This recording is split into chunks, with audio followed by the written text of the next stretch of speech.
Hello दोस्तों, आप सभी का स्टडी विद कॉन्सेप्ट चैनल पर स्वागत है और साथ ही स्वागत है हमारी महा सीरीज़ में, जिसके अंतर्गत आपकी मंथली मैगजीन को करंट अफेयर के रूप में हम कोशिश कर रहे हैं। तो ये करंट अफेयर के लिए जो मंथली मैगजीन है, आप मंथली मैगजीन कोई भी फॉलो कर सकते हैं, ऐसा कोई वो नहीं है आप पे कि भाई आप एक ही फॉलो करें। लेकिन चूँकि हम विजन की मंथली मैगजीन है उसको फॉलो करते हैं, इसलिए उसी को ही हम आपको सॉल्व करवा रहे हैं। और जो ये कितना इंपॉर्टेंट है ये हम आपको ऑलरेडी कई वीडियोज़ में ऑलरेडी बता चुके हैं। आज हम आपको इसके साथ बताएंगे कि आज हम जो अभी देखो जून और जुलाई की करिए, सॉरी जून मई की कंप्लीट करिए, अब जुलाई पे है। जुलाई के भी हम विद इन 2-3 वीडियो में हम कंप्लीट कर देंगे और हमारा टारगेट है कि जनवरी में आपकी सितंबर तक मैगजीन खत्म हो, फरवरी में आपकी दिसंबर तक की मैगजीन और मार्च में आपकी मार्च तक की मैगजीन खत्म हो। ये हम कंप्लीटली आपकी खत्म कर देंगे। उसके बाद आप रिवीजन करते रहना और पीडी 365 के थ्रू हम कुछ चीज़ें रिवीजन करते रहेंगे। ये हमारा टारगेट है। तो आप इससे बिल्कुल नहीं घबराएं, हमारी कोशिश रहेगी अब लंबे वीडियो, थोड़ी लेंथी वीडियो हम आपके साथ शेयर करेंगे। तो आज हमारा आंतरिक सुरक्षा का ये टॉपिक है आपके जुलाई की मैगजीन में, आंतरिक सुरक्षा। और ये आपके लिए अगर इंपॉर्टेंट की मैं बात करूँ दोस्तों, ये आपके लिए प्री और मेंस दोनों जगह इंपॉर्टेंट है। ये जो टॉपिक होगा इंटरनल सिक्योरिटी का, इसमें क्वेश्चन प्रीवियस ईयर में क्वेश्चन पूछे भी जा चुके हैं। यहाँ से एक क्वेश्चन आया था कि पूर्वोत्तर क्षेत्र में जो विद्रोह का सीमा पार संघर्ष, मतलब सीमा पारी कनेक्शन क्या है? Trans border linkage to North East insurgency. Insurgency मतलब विद्रोह, जो अपने कुछ सो कॉल्ड लाभों की प्राप्ति करने के लिए हिंसक साधनों का प्रयोग करते हैं, उनको हम इंसर्जेंसी बोलते हैं। तो इंसर्जेंसी का जो ये लिंकेज है कि क्या इंसर्जेंसी होती है भारत में उत्तरी पूर्वी क्षेत्रों में, जो विद्रोह बढ़ता है उसका कारण क्या पड़ोसी राज्यों की स्थिति होती है, क्या पड़ोसी देशों की स्थिति होती है, उसी के बारे में चीज़ें हैं। और ये बात बिल्कुल एकदम सही है कि क्वेश्चन आ सकता है। मैंने वैसे ही पहले एक क्वेश्चन इसमें शेयर कर दिया आपके साथ कि क्या पड़ोसियों की राजनीतिक स्थिति, ध्यान रखना क्वेश्चन सुनना, हम आगे बढ़ेंगे इसमें। मैं फिर कह रहा हूँ आपको मंथली मैगजीन को बहुत अच्छे से यूज करना है, इसको यूज करना आना चाहिए। इससे आप स्टैटिक और कॉन्सेप्ट दोनों पार्ट अच्छे से कंप्लीट कर जाएंगे। प्री के पार्ट भी, मेंस के पार्ट भी, करंट के पार्ट भी सब अच्छे से कंप्लीट कर जाएंगे। जो उसमें मेंस की कोई लाइन है नहीं है, ये बस दे दिया टॉपिक कि हाल ही में कई विशेषज्ञों ने ये बोला है कि भारत में म्यांमार में स्थिरता का भारतीय पूर्वोत्तर से बहुत ज़्यादा संबंध है। ये एक लाइन बोली है, एक्चुअली में इसमें कुछ करंट नहीं है। अब हमें इसको पढ़ना है, ये आपके इंटरनल सिक्योरिटी के GS3 के पार्ट में आता है। तो इसमें क्वेश्चन को समझो, कभी भी आप करंट पढ़ो तो उसको थोड़ा सा बैकग्राउंड देखो, पढ़ो। अदरवाइज हम इसको फटाफट भी पढ़ा सकते हैं, लेकिन फिर तो वो आप खुद ही पढ़ सकते हो उसको, इसलिए उसमें क्या फ़ायदा फिर हमारा इनिशिएटिव का। तो जब हम इतना अच्छे से आपको कोशिश कर रहे हैं, टाइम आपको दे रहे हैं, तो अच्छे से पढ़ें। तो ये टॉपिक क्या कह रहा है कि पूर्वोत्तर भारत में जो आंतरिक विद्रोह हो रहा है, उसमें पड़ोसियों का राजनीतिक और आर्थिक स्थिति बहुत ज़्यादा प्रभावित करती है स्पेशली। तो उसमें नॉर्थ ईस्ट को देख करके बोला है। और नॉर्थ ईस्ट में आपके दो पड़ोसी है मुख्य रूप से जिनके साथ दिक्कत आती है हमारा, एक है म्यांमार और एक है आपका बांग्लादेश। ठीक है, अब ये क्या कहा है इसने, टॉपिक को समझो। टॉपिक कह रहा है कि भारत के पूर्वोत्तर क्षेत्र में विद्रोह के लिए जो पड़ोसियों की स्थिति है वो बहुत ज़्यादा मायने रखती है, उसका संबंध है। और यही बात विशेषज्ञों ने बोली है। और विशेषज्ञों ने क्या बोला है कि देखो म्यांमार में अगर राजनीतिक अस्थिरता रहेगी, अशांति रहेगी, वहाँ सैनिक शासन रहेगा, तो ध्यान रखना उससे हमारे इस इंसर्जेंसी ज़्यादा बढ़ेगी। और यदि वहाँ डेमोक्रेसी रही है, वहाँ शांति रहेगी, तो हमारे यहाँ इंसर्जेंसी कम होगी। और ये बात बिल्कुल सही है। ये बोला गया है कि पिछले कुछ समय से अगर हम बात करें तो भारत में पिछले कुछ समय से पूर्वोत्तर जो भारत है ये, इसमें इंसर्जेंसी या विद्रोह कम हुए। उनका जो कारण है, एक तो बांग्लादेश और म्यांमार, यहाँ पर राजनीतिक स्थिरता थी। अभी फरवरी के बाद हटी है, 2021 में फरवरी के बाद म्यांमार में आपको पता है कि सैनिक शासन आ गया है, डेमोक्रेसी हट चुका है।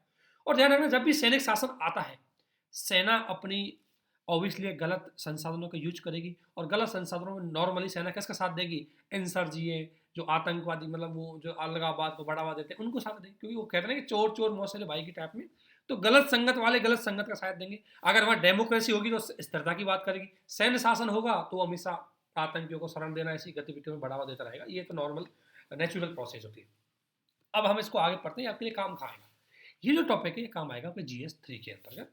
आपका मेंस का क्वेश्चन यहाँ से बन सकता है, बिकॉज क्योंकि म्यांमार में राजनीतिक अस्थिरता जो बढ़ी है, सैन्य शासन वहाँ स्थापित हुआ है, उसने भारत के नॉर्थ ईस्ट में कुछ गतिविधियों को दोबारा से बढ़ने की संभावना दिख रही है कि भारत में राजनीतिक जो विद्रोही की घटना है वो दोबारा बढ़ सकती है। हालांकि वर्तमान में स्थिति ठीक है।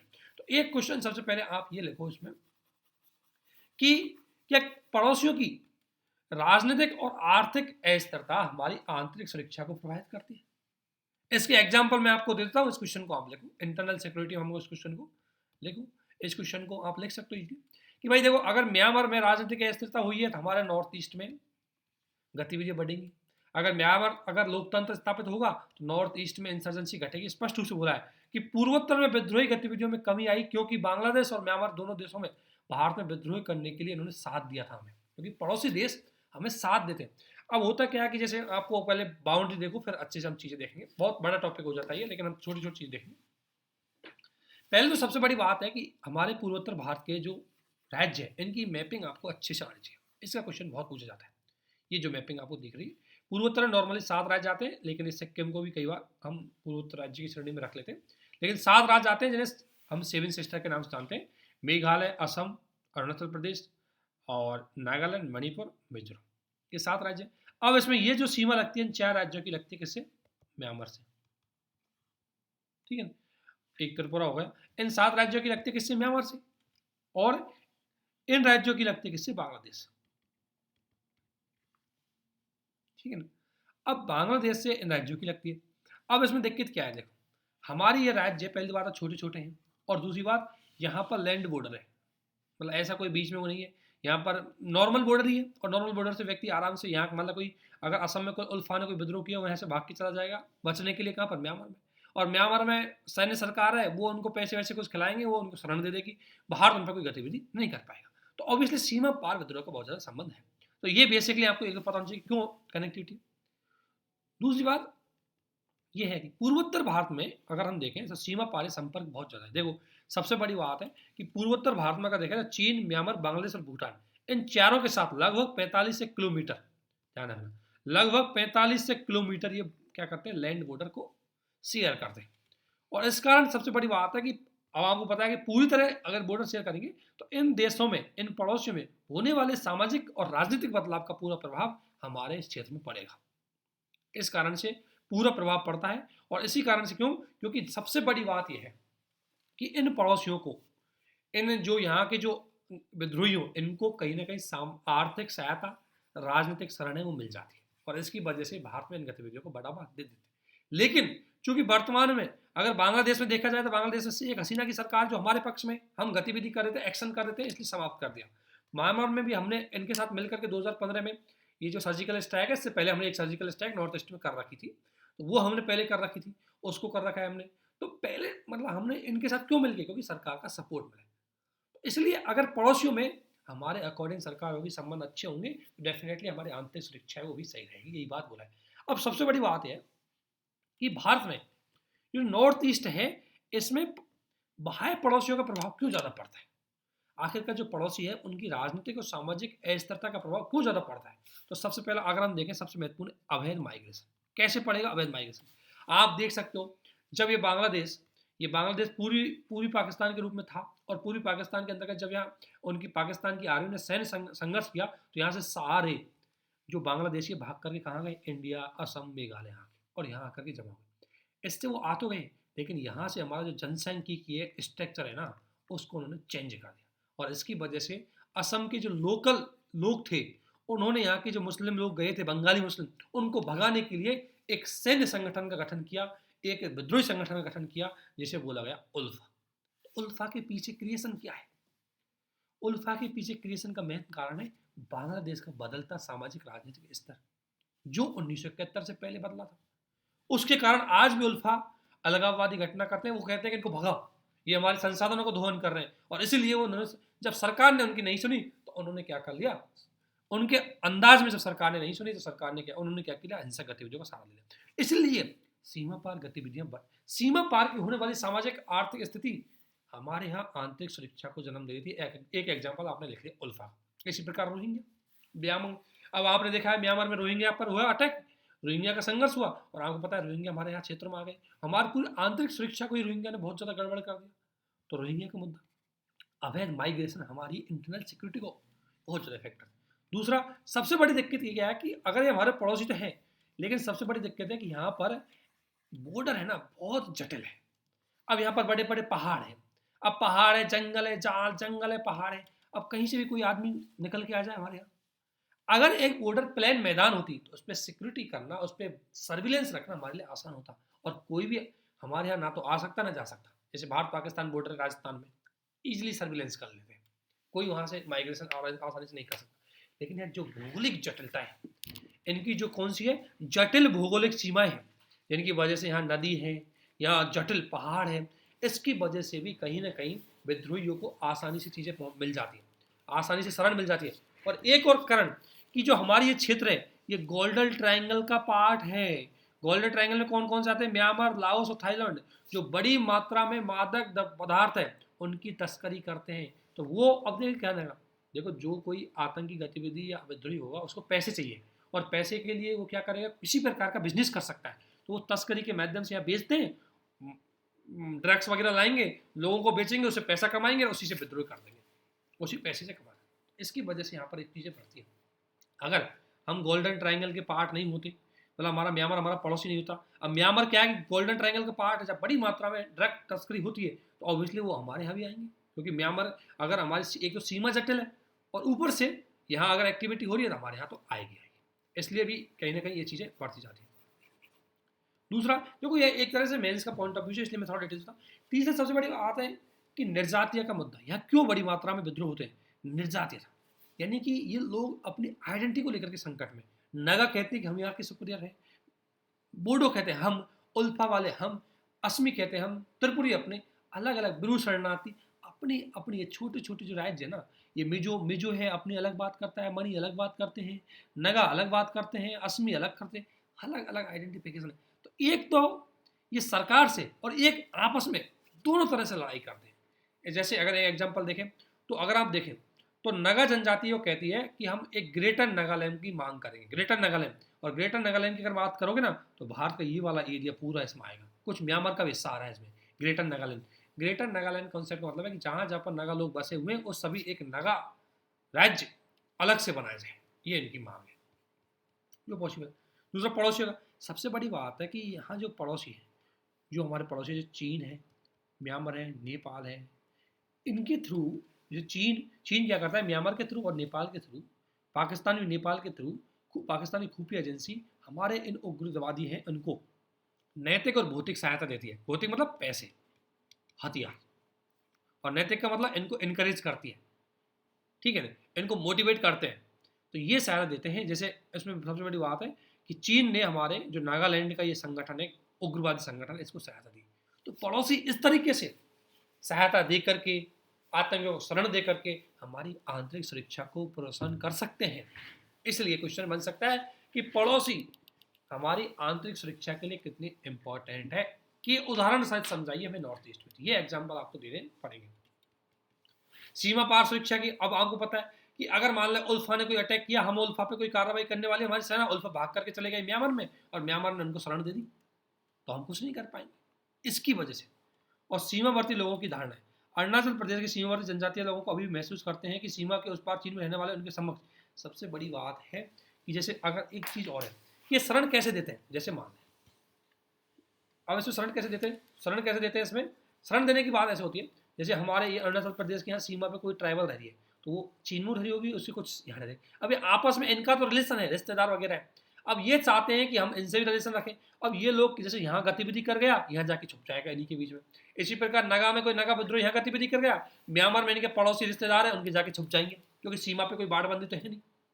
इसकी वजह से इनको शरण ईजिली मिल जाती है, क्योंकि लोकल लोगों का मानना है कि भाई हमारे लोग ये भी है, हमारे लोग वो भी है, उनको इससे कोई फर्क नहीं पड़ता कि क्या गतिविधि करके आए, इसकी वजह से। इस वजह से सीमा पार की जो पड़ोसी है वो हमारी आंतरिक सुरक्षा को नुकसान पहुंचाते हैं। और एक चीज है, एक कि सीमा पार के भारत ने इन देशों, हमें पता है कि भाई हमारे पूर्वोत्तर के भारत के जो क्षेत्र है, जो ये पड़ोसी है, म्यांमार, बांग्लादेश और नेपाल, भूटान, ये हमारे पड़ोसी है, और इनमें होने वाली किसी प्रकार की गतिविधि हमारे लिए नुकसानदायी हो सकती है। इसलिए सरकार ने इन पड़ोसियों के साथ कुछ कूटनीतिक पहल की, जैसे ऑपरेशन ऑल क्लियर, आपने सुना होगा, ऑपरेशन ऑल क्लियर भारत सरकार ने भूटान की सेना से अनुरोध करके चलाया कि उत्तर पूर्वी क्षेत्र के विभिन्न प्रकार के जो उग्रवादी है उनका संगठन आपके क्षेत्र में है, इनको नष्ट किया जाए। तो ऑपरेशन ऑल क्लियर के माध्यम से नेपाल भूटान ने ये कार्रवाई की और उनको समाप्त कर दिया। क्यों? अगर भूटान मान ले मना कर देता तो कर भी सकता था, लेकिन हमने भूटान को समझाया और उसके साथ रिलेशन हमने अच्छे बनाए, इसलिए। इसी प्रकार म्यांमार ने भी आपको पता है, जब म्यांमार में सरकार थी ऑन सन सूकी, उसने हमारा समर्थन किया और ऑपरेशन सनराइज और ऑपरेशन गोल्ड वर्ल्ड ये अभियान चलाए और म्यांमार में जाकर के हमने उनके विद्रोहियों को समाप्त किया। इसकी वजह से शांति स्थापित हुई। तो विशेषज्ञ इसलिए तो बोलते हैं कि म्यांमार में राजनीतिक स्थिरता हमारे यहाँ शांति को बढ़ावा देगी और राजनीतिक अस्थिरता हो सकता है अशांति को बढ़ावा देगी। यही बात इस टॉपिक का कारण थी। इसी प्रकार आप देख सकते हैं 2009 से 2015 के बीच म्यांमार ने उल्फा के नेताओं को गिरफ्तार किया। सॉरी, म्यांमार नहीं, बांग्लादेश ने उल्फा नेताओं को गिरफ्तार किया और भारत को सौंप दिया। ठीक है, तो इससे ऑब्वियसली उल्फा जो लीडर है उनको कहीं शरण नहीं मिली, उन्होंने मजबूरी होकर के भारत के साथ शांति की वार्ता कर। इसके अलावा सीमा पार भारत ने सुरक्षा करने के लिए बाड़बंदी कर दी, त्रिपुरा बॉर्डर पे भारत बांग्लादेश ने कर ली। इनर लाइन परमिट चलाई हमन ने ताकि भाई लोग यहाँ पर आए नहीं, किसी प्रकार गतिविधियों में शामिल ना हो। इसके अलावा एक्ट ईस्ट पॉलिसी है, उसको बढ़ावा दे रहे हैं ताकि पूर्वी एशिया के साथ हम राजनीतिक, सामाजिक, सांस्कृतिक संबंध स्थापित करें और म्यांमार से हम संबंध स्थापित करें, बांग्लादेश से संबंध स्थापित करें, है ना, गोल्डन ट्रायंगल वाले एरिया से संबंध स्थापित करें ताकि ये गतिविधि हमारे यहाँ बढ़े। इसके अलावा हम कनेक्टिविटी को बढ़ावा दे रहे हैं। कनेक्टिविटी को जैसे अगर आप देख सकते हैं कलादार मल्टी ट्रांजिट प्रोजेक्ट म्यांमार के स्थिति में आगे क्षेत्रों से। देखो कलादार प्रोजेक्ट क्या करेगा, कलादार प्रोजेक्ट में बता रहा हूँ, यहाँ से जाएगी कलादार, आप कलकत्ता से जाओगे, यहाँ से डायरेक्ट आपका जाएगा ये म्यांमार और म्यांमार से आप इजीली जाएंगे मिजोरम होते हुए। ये कलादार प्रोजेक्ट है, इसको आगे बढ़ाया जाएगा, फिर इधर थाईलैंड को भी जोड़ा जाएगा इसमें। इससे क्या कनेक्टिविटी बढ़ेगी और जितनी ज़्यादा हमारी कनेक्टिविटी पहुंचेगी, हमारी आर्मी पहुंच जाएगी, हमारे संसाधन सर्विलेंस सिस्टम पहुंच जाएगा और ध्यान रखना कनेक्टिविटी से ट्रेड बढ़ेगा, बिजनेस बढ़ेगा, तो लोग इस प्रकार की गतिविधियों को कम करेंगे। तो इसलिए भारत सरकार के द्वारा एक ये चीज़ आ रही कि हमने क्या कूटनीतिक पहले की, ये आपका एक फैक्ट बन सकता है कि जब हमें पता है कि सामाजिक और आर्थिक जो अस्थिरता है पड़ोसियों की हमें नुकसानदायी रहती है, तो उनके लिए सरकार ने क्या प्रयास किए, वो यहाँ से दिखाना अंतर्राष्ट्रीय प्रयास। ये क्या है हमारे अंतर्राष्ट्रीय प्रयास। इसके अलावा हमने आंतरिक प्रयास क्या क्या किए, तो नॉर्थ ईस्ट के लिए शांति के लिए हमने बहुत सारे प्रयास किए। एक तो जहां पर जटिल स्थिति है वहां पर हमने अप्सवा चलाया, सशस्त्र बल विशेष अधिनियम, आपको पता है आर्टिकल 33 में है ये कि संसद वहां के कई क्षेत्रों में विशेष कानून को लागू कर सकती है ताकि वहां पर शांति स्थापित किया जा सके, और इसी कानून के अंतर्गत अप्सवा को एक्ट बनाया गया। इसके अलावा हमने शांति समझौते किए, ब्रूड शरणार्थी समझौता किया है, एनएलटी से समझौता किया है, कार्य अंगलों शांति समझौता किया है, उनको समझाया, बैठाया, भाई आपके क्या मुद्दे हैं, आप वार्ता के माध्यम से मुद्दों का समाधान कर लो। तो हम काफ़ी समझौते, क्योंकि रीजन क्या है कि अभी सभी राज्यों में वहाँ पर बीजेपी गवर्नमेंट बहुत सारे राज्यों में, तो आपस में दो राज्य भी आप समझौते कर लेंगे, क्योंकि जब एक पार्टी सरकार है नॉर्मली क्या कर लेते हैं, समझौते कर लेते हैं। और ये बात सही है कि जब आपको अगर कोई चीज़ आपके पक्ष में है तो उसी टाइम उस पर एक्शन कर दो। इसी प्रकार हमने कनेक्टिविटी के लिए बहुत सारी पहल चलाई है। पूर्वोत्तर भारत का विकास करने के लिए हमारे पास बजट का लगभग 10% हिस्सा, हमारे टोटल बजट का 10% हिस्सा हम इस क्षेत्र को देखें ताकि अपना विकास करें। इसके लिए स्वदेश दर्शन योजना, कृषि निर्यात, राष्ट्रीय बांस मिशन आदि पूर्वोत्तर क्षेत्र को विकास करने के लिए, क्योंकि विकास जितना ज़्यादा होगा लोग इस प्रकार की गतिविधियों में कम होंगे। क्योंकि विद्रोह बढ़ने का एक कारण होता है वंचना, इग्नोरेंस।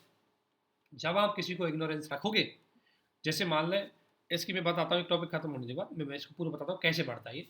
इसके अलावा हमने इनके लिए विशेष राजनीतिक प्रावधान किए 5th और 6th शेड्यूल के अंतर्गत, आर्टिकल 371 के अंतर्गत हमने विभिन्न प्रकार के राज्यों को नगा वालों से बोला भाई अलग मत हो, आपको स्वतंत्रता दे रहे हैं, आपको स्वायत्ता दे रहे हैं, ताकि आप किसी प्रकार की गतिविधि उनमें अलग ना हो और अच्छे से काम कर दें। ठीक है, ये चीज़ आपको ध्यान रखना। इसके अलावा ये हॉर्नबिल फेस्टिवल, इन लोगों को सबसे पहला हमने अभी पता था कि इनको डर था हमारी निर्जातीय पहचान नष्ट ना हो जाए, इसलिए हमने बोला नष्ट नहीं होगी, हम आपके फेस्टिवलों को इंटरनेशनल लेवल पे मनाएंगे, नेशनल लेवल पे मनाएंगे, ताकि आपकी पहचान, आप कहाँ छोटे छोटे देश की बात कर रहे हो, आप कहाँ नागालैंड की बात कर रहे हो, अरे हम तो हमको अंतर्राष्ट्रीय लेवल तक ले जाएंगे। इससे इनकी पहचान बनेगी, इनको विश्वास बढ़ेगा, हमारे साथ ये शांति स्थापित करेंगे और ऐसी विद्रोह की स्थिति खत्म होगी। ये भारत ने अपने आंतरिक लेवल पर प्रयास किया, ये भारत ने अपने अंतर्राष्ट्रीय लेवल पर प्रयास किया। क्वेश्चन आ सकता है कि उत्तरी पूर्वी क्षेत्र में शांति स्थापित करने के लिए भारत सरकार द्वारा किए गए कूटनीतिक और घरेलू प्रयासों को समझाइए, वहां क्वेश्चन आपका आ सकता है। तो वहां आपको ये आंसर देना होगा। इसलिए प्लीज ये इंपॉर्टेंट पार्ट है और ये क्वेश्चन जरूर आएगा, जरूर आपको मिलेगा, डायरेक्टली इनडायरेक्टली रूप से जरूर मिलेगा। ठीक है, तो ये बेसिक आपको समाधान है, इनको यहाँ से देख लेना। ठीक है, ये इंपॉर्टेंट पार्ट था, इसको मैपिंग के माध्यम से भी आपको समझाना होगा। तो क्वेश्चन यहाँ से बनता है। और आप देख सकते हो GS 3 में 2019 में क्वेश्चन आया, यहाँ से 2021 में क्वेश्चन आया, लगभग इनडायरेक्टली डायरेक्ट रूप से स्टेट PCS में क्वेश्चन आते हैं, हर बार आते हैं। आंतरिक सुरक्षा में पूर्वोत्तर भारत का मुद्दा। अब एक मुद्दा ये कि पूर्वोत्तर क्षेत्र में इतनी अशांति क्यों, ये थोड़ा डिटेल से देख लेते हैं। हालांकि इंटरनल सिक्योरिटी का पार्ट है, लेकिन हम देख लेते हैं कि पूर्वोत्तर, देखो थोड़ा समझाओ कि पूर्वोत्तर में उग्रवादी क्यों या इंसर्जेंसी क्यों, सबसे बड़ा मुद्दा था। इसका एक कारण तो मैंने आपको बता दिया। देखो, कोई चीज कब स्थापित होती है, उसमें 3 चीज चाहिए, मतलब 2-3 चीज चाहिए। एक तो आइडियोलॉजी, ठीक है, एक आइडियोलॉजी को सपोर्ट। अब सपोर्ट 2 तरीके से हो सकता है, एक तो आदमी उसको मतलब एक तो फिजिकल सपोर्ट और एक मॉरल सपोर्ट, ठीक है। और फिर इसके अलावा संगठन, यानी कि पब्लिक, यानी कोई विचारधारा है, जैसे नगाओं की विचारधारा है कि हम एक ग्रेटर नगा बनाएंगे। अब वो ग्रेटर नगा बनाएंगे, इसके लिए उनको मॉरल सपोर्ट मान लें म्यांमार ने दे दिया या चीन ने दे दिया। चीन तो इसलिए देगा कि भारत में आंतरिक अशांति फैले, तो भारत का ये क्षेत्र उससे गड़बड़ा जाए और इस क्षेत्र को फिर अलगाव हो जाए, तो भारत का बहुत बड़ा हम कूटनीतिक बढ़त है उसको कमजोर कर देंगे। इसके बाद इनको पाकिस्तान के द्वारा मतलब किसी प्रकार की सपोर्ट मिल जाए। जब इनको इस आइडियोलॉजी को जो सपोर्ट मिलेगा, ये मजबूत रूप मिलेगी, और जब लोगों के बीच में जब फैल जाएगी, तो लोग एक संगठन के रूप में हो जाएंगे और उससे एक उग्रवादी संगठन बन जाएगा। ऐसा ही नॉर्थ ईस्ट में हुआ है, लेकिन नॉर्थ ईस्ट में होने के पीछे बहुत बड़ा हिस्ट्री है, हम इंटरनल सिक्योरिटी में पढ़ेंगे इसको, वहाँ पर आएगा। अभी आपको सिर्फ ये जानना है नॉर्थ ईस्ट में ये घटनाएं घटित होती है। इसके पीछे मेन कारण तो ये है ही है कि नॉर्थ ईस्ट की जो निर्जाति विविधता है, नॉर्थ ईस्ट का जो सामरिक स्थिति है, नॉर्थ ईस्ट की जो लोकेशन है, नॉर्थ ईस्ट के अंतर्गत जो जो विभिन्न प्रकार के उसकी जोग्राफिकल स्ट्रक्चर की सिचुएशन है, इसका डेवलपमेंट से कम रहना, ट्राइबल एरिया की ज़्यादा होना, ये बेसिक इनके रीजन है, तो आपको पता होना चाहिए। तो बेसिकली अभी आपको उनको पता है। अब आपका अगला टॉपिक है थिएटर कमांड। ये टॉपिक कोई खास कमांड है नहीं है। थिएटर कमांड का मतलब जॉइंट कमांड होती है, जब तीनों सेना एक साथ मिलकर के काम करती है। तो भारत में इसकी बात चलेगी, हम थिएटर कमांड बनाएंगे, थिएटर कमांड बनाएंगे। इसमें 4 थिएटर कमांड की हम बात कर रहे हैं, पश्चिमी थिएटर कमांड, उत्तरी थिएटर कमांड, समुद्री थिएटर कमांड और द्वीपीय थिएटर कमांड। लेकिन ये ज़्यादा आपको नहीं, ये अभी इनको ऐसा ही देख लो। अभी ये टॉपिक बहुत जगह घूमेगा, आप इतना इसको देखना, एक बार गो थ्रू होना, कुछ ज़्यादा खास है नहीं। ये बेसिक आप जानते हैं कि थिएटर कमांड की कॉन्सेप्ट को समझ लो। पहली बात होता क्या है, थिएटर कमांड का मतलब है कि किसी भौगोलिक सीमा के आधार पर, भौगोलिक स्थिति के आधार पर तीनों सेनाओं को सबसे ज्यादा किसी एक कमांडर के अधीन करना। जैसे मान लें, अगर मैं बात करूं आपसे कि पश्चिमी कमांड है, पश्चिमी थिएटर कमांड है, समुद्री कमांड है, तो इसको नौसेना, तीनों सेनाएं तो रहेंगी, लेकिन अधीन किसके रहेगा, नौसेना के। थिएटर, पश्चिमी थिएटर कमांड है, ये किसके, आर्मी के अधीन रहेगा। मतलब बेसिक ये कहा है कि तीनों सेनाएं एक प्लेटफॉर्म पर रहेंगी और इससे किसी एक के साथ उनको क्या करा, अधीन कर दिया जाएगा, ताकि आराम से उनसे लाइजिंग की जा सके, डिसीजन लिए जा सके। 1999 का जब बाहर हुआ था, उसमें एयरफोर्स और आर्मी के बीच में कई चीज़ों में लाइजिंग नहीं थी, ये कमी हमें देखने को मिली और इसकी वजह से हमें काफ़ी नुकसान उसको देखने को मिला। अगर वो आपने मूवी में देखा हो तो दिखाते हैं थोड़ी बहुत, लेकिन एक्चुअली में ये कि अगर एयरफोर्स और आर्मी में लाइजिंग नहीं होगा, क्योंकि लाइजिंग का मतलब सुपरमेसी का, एयरफोर्स कहती है मेल सुपरमेसी, जबकि आर्मी में सभी बराबर है, कोई सुपरमेसी नहीं चलती। लेकिन ये इसकी वजह से थोड़ा सा कमांडो की बात चले, हमें एक जॉइंटिंग कमांड होनी चाहिए ताकि तुरंत फास्टली एक्शन लिया जा सके, एक साथ लिया जा सके। इसलिए तो ये ज़्यादा आपका इतना नहीं गो थ्रू हो लेना इससे, ठीक है ना। इससे फ्री के सवाल इतने आसानी से नहीं बनेंगे, ये देख लेने एक बार गो थ्रू हो लेना। वैसे गो थ्रू मतलब पढ़ लेना एक बार, ठीक है ना। अभी इसका इतना यहाँ रोल नहीं। फिर इसके बाद आता है धन शोधन कानून, prevention of money laundering act. सबसे पहले तो आप सोचो धन शोधन है क्या। ये भी आपका GS 3 का टॉपिक है इंटरनल सिक्योरिटी में। धन शोधन क्या है, एक्चुअली में धन शोधन क्या, एक प्रोसेस है जिसके माध्यम से गलत तरीके से कमाए गए पैसे को,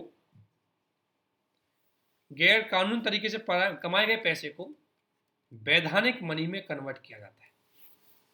लीगल बनाया जाता है। वो प्रोसेस क्या है? Money laundering. अब वो कैसे करते हैं देखो, हम आपको बताते हैं।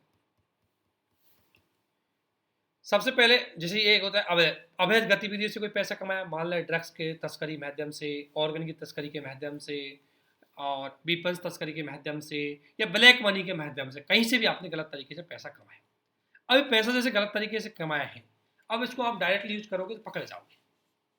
इसको क्या करो, सबसे पहले आप इसको मार्केट में लाओगे। अब वित्तीय सिस्टम में, अब हो सकता है कोई ने गलत तरीके से पैसा कमाया, किसी एनजीओ को दे दिया कि जा गरीबों का कल्याण करता है, और गरीबों का कल्याण कर 1,000 रुपये गरीबों को दे, 99,000 रुपये का तू हमारा इन्वेस्टमेंट कर दे कहीं और जगह, हम आपको पैसा देंगे।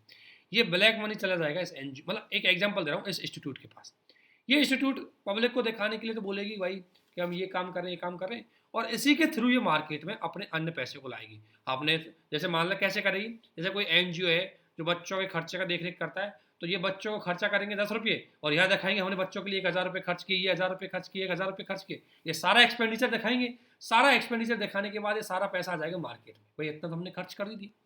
जैसे ही मार्केट में आ जाएगा, यानी कि दूसरी बात लेयरिंग, लेयरिंग मतलब पैसा छुपा, ऐसा नहीं है कि पैसा डायरेक्टली किसी एक एनजीओ को दिया जाएगा। जो मतलब एनजीओ में एक एग्जांपल दे रहा हूँ, उसमें कोई भी इंस्टीट्यूट हो सकती है। जो करते क्या है, इसकी प्रोसेस समझो। जैसे किसी ब्लैक, मान लो किसी ब्लैक तरीके से पैसा कमाया किसी ने, या ड्रग्स के माध्यम से पैसा कमाया एक एक्स नाम के किसी संगठन, अब ये पैसा चाहता है कि इंडिया में भेजा जाए, तो क्या करेगा, इंडिया में बहुत सारे एनजीओ के साथ डील कर, बहुत सारे संगठन, बहुत सारे जो समाज सुधारक, बहुत सारे लोगों के साथ जिन पे शक नहीं किया जाए, उन पे क्या करेगा, लाइजिंग करेगा। अब इसने मान लिया 10 करोड़ रुपये मान लिया ब्लैक मनी करी, अब इसको पता है मैं एकदम से 10 करोड़ किसी अकाउंट में भेजूंगा ना, पकड़ा ना जाऊंगा। ये क्या करेगा, अलग अलग लोगों के अकाउंट में 10,000, 5,000, 2,000, 4,000 सब भेजेगा। इनसे फिर इनको 1-8% कमीशन दे देगा। इनसे फिर ये पैसा 22 जगह भिजवाएगा, यहाँ भी डायरेक्टली कलेक्ट नहीं करेगा, ये पैसा फिर 22 से जेड जगह लगवाएगा, यहाँ से पैसा फिर मार्केट में आ जाएगा, उस पैसे को फिर अपने पास ले जाएगा। तो इतना लेयर के माध्यम से उसको घुमाया जाता है। ये सब मनी लॉन्ड्रिंग की प्रोसेस होती है, और फिर उसका इंटीग्रेशन मतलब उसका वाइट मनी में कन्वर्ट हो जाता है। इस पूरी प्रोसेस को बोलते हैं मनी लॉन्ड्रिंग। और मनी लॉन्ड्रिंग की प्रोसेस हमारे लिए नुकसानदायी होती है, इकोनॉमी के लिए नुकसानदायी होती है, इसके अलावा हमारी आंतरिक सुरक्षा के लिए, क्योंकि यही मनी लॉन्ड्रिंग का जो पैसा है ये आतंकी समूह को मिल जाता है, यही मनी लॉन्ड्रिंग का पैसा है ये हमारे उग्रवादियों को मिल जाता है, और यही मनी लॉन्ड्रिंग ब्लैक मनी के रूप में काम करके मार्केट में इन्फ्लेशन, मार्केट की इकोनॉमी, सारी चीज़ों को डाइवर्ट कर देता है। इसलिए आपके लिए बहुत नुकसानदायी होती है क्या, आपकी मनी लॉन्ड्रिंग। तो मनी लॉन्ड्रिंग के पूरे चरण समझ गए। प्लेसमेंट यानी सबसे पहले पैसा कमाना, लेयरिंग उसको अलग अलग तरीके से घुमाना, इंटीग्रेशन उसको मार्केट में लाना, 3 प्रोसेस से गुजरना होता है। अब क्या करता है, हम कोशिश करते हैं कि ये लेयरिंग वाले पार्ट पे हम पकड़ लें ताकि इसमें नहीं है। तो वही बात आप मनी लॉन्ड्रिंग की बात करिए, इसलिए कुछ के लिए हमने कानून बनाया कि सबसे पहले एक काम करें। तो सबसे पहले हमने 2002 में इसमें कुछ कानून बनाया, उसके बाद 2019 में उस कानूनों को हमने संशोधन किया, और इन कानूनों को जब संशोधन किया तो एक केस सुप्रीम कोर्ट में चला गया कि इसमें कुछ ईडी है, ईडी इसका पूरा मेन अथॉरिटी है, एनफोर्समेंट डायरेक्टरेट, इसको पूरी पावर दी गई है। तो इससे कई राज्यों ने ये बोला कि इससे कहीं ना कहीं पावर में दिक्कत हो रही है, इससे कहीं ना कहीं बहुत सारे अधिकारों का उल्लंघन हो रहा है, इसको लेकर के सुप्रीम कोर्ट में रेट लगी। सुप्रीम कोर्ट ने हाल ही उस रेट के आधार पर कुछ संशोधन है उनको सही ठहराया है, इसलिए एक पॉइंट हाईलाइटेड है। 2009 में 19 में संशोधन किया गया था। अब देखो सुप्रीम कोर्ट ने ये टिप्पणी की कि इस केस में, कौन सा, विजय मदन लाल चौधरी केस हुआ था ये, उसमें सुप्रीम कोर्ट ने डिसीजन दिया, ये दिया कि धन शोधन एक अपराध नहीं, एकल अपराध नहीं, ध्यान रखना। जैसे कि ऑब्वियसली धन शोधन केवल एक अपराध नहीं, बल्कि वो अन्य अपराधों को बढ़ावा देता है, वो आतंकवाद को बढ़ावा देगा, वो नार्कोटिक इनको बढ़ावा देगा, इसलिए इसको एक हम क्राइम मानेंगे। कैसा, जघन्य अपराध, जघन्य अपराध की श्रेणी माने। कई बार लोग बोलते हैं कि मनी लॉन्ड्रिंग करना भाई ये तो दीवानी अपराध में मानना चाहिए, अपराधिक क्रिमिनल एक्टिविटी में नहीं आना चाहिए। तो इसको हमने इस बार क्रिमिनल एक्टिविटी में शामिल किया, तो सुप्रीम कोर्ट में रेट लगा दी, बोला कि आर्टिकल 20 का उल्लंघन है, फलाना का उल्लंघन, तरह तरह के उल्लंघन बता दी। सुप्रीम कोर्ट ने बोला कोई उल्लंघन नहीं है, ये सच में ही जघन्य अपराध है, क्योंकि डायरेक्टली नहीं लेकिन इनडायरेक्टली रूप से वो आतंकियों को सपोर्ट करेगा, बड़ी मात्रा में लोगों का हत्या करेगा, क्राइम करेगा, तो उससे बड़ा अपराध तो कोई हो ही नहीं सकता। इसलिए एक तो ये बात बोली सुप्रीम कोर्ट के डिसीजन में कि क्या है, जघन्य अपराध है। दूसरा, जमानत हेतु दोहरी शर्त, पीएमएल एक्ट को थोड़ा सा कठोर बनाया गया था, इसको लेकर के सुप्रीम कोर्ट में रेट लगी, भाई ये कठोर क्यों बना दिया, ये आर्टिकल 14 और 21 का उल्लंघन करता है। सुप्रीम कोर्ट ने बोला कि देखो PMLA यानी इस एक्ट के अंतर्गत जो 45 दिन की जो दोहरी है, पहले तो न्यायालय और दूसरा इसको जमानत रहने पर अपराधी कोई प्रक्रिया संबंध। सुप्रीम कोर्ट ने बोला कि देखो जो ये निर्णय है इनको हम स्वीकार करते हैं, क्योंकि जो दोहरी जमानत है, दोहरी जमानत की जो प्रोसेस है वो जरूरी है, क्योंकि एक और तो आप न्यायालय से लोगे, एक और आप ईडी से लोगे, इसलिए उन्होंने ये सही ठहराई।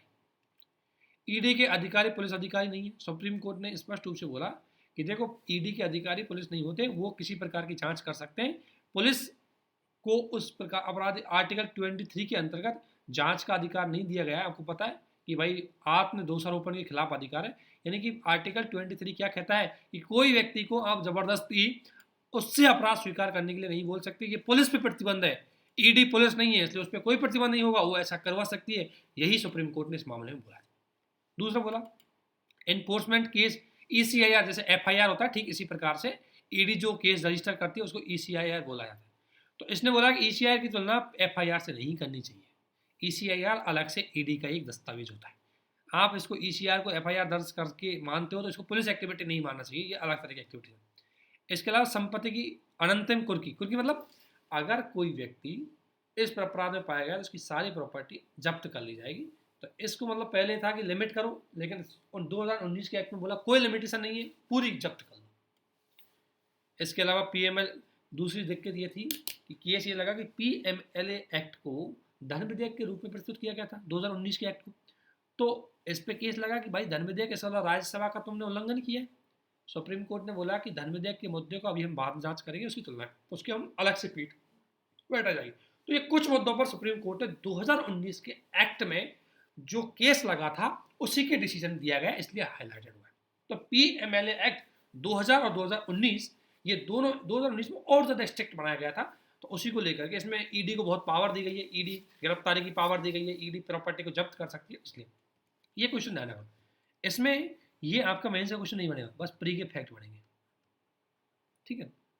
मेंस का क्वेश्चन कहाँ से बनेगा वो मैं आपको बताऊँ। ये 2002 का एक्ट है, ये भी देख लो, ये प्री का क्वेश्चन बनेगा। कि सबसे पहले हम धन शोधन के लिए 2002 का एक्ट है ये लेके आए कि भाई, और इसका एक्ट का मतलब ये है कि धन शोधन हो रहा है उसको पूरी तरह से हम रोकेंगे, और इसकी समस्त पावर हमने किसको दी थी, ईडी को दी। और ईडी इस एक्ट के अंतर्गत देखो 2002 के एक्ट के अंतर्गत इंपॉर्टेंट जो पॉइंट क्या है, सबसे पहले इसमें धन शोधन को परिभाषित किया गया था।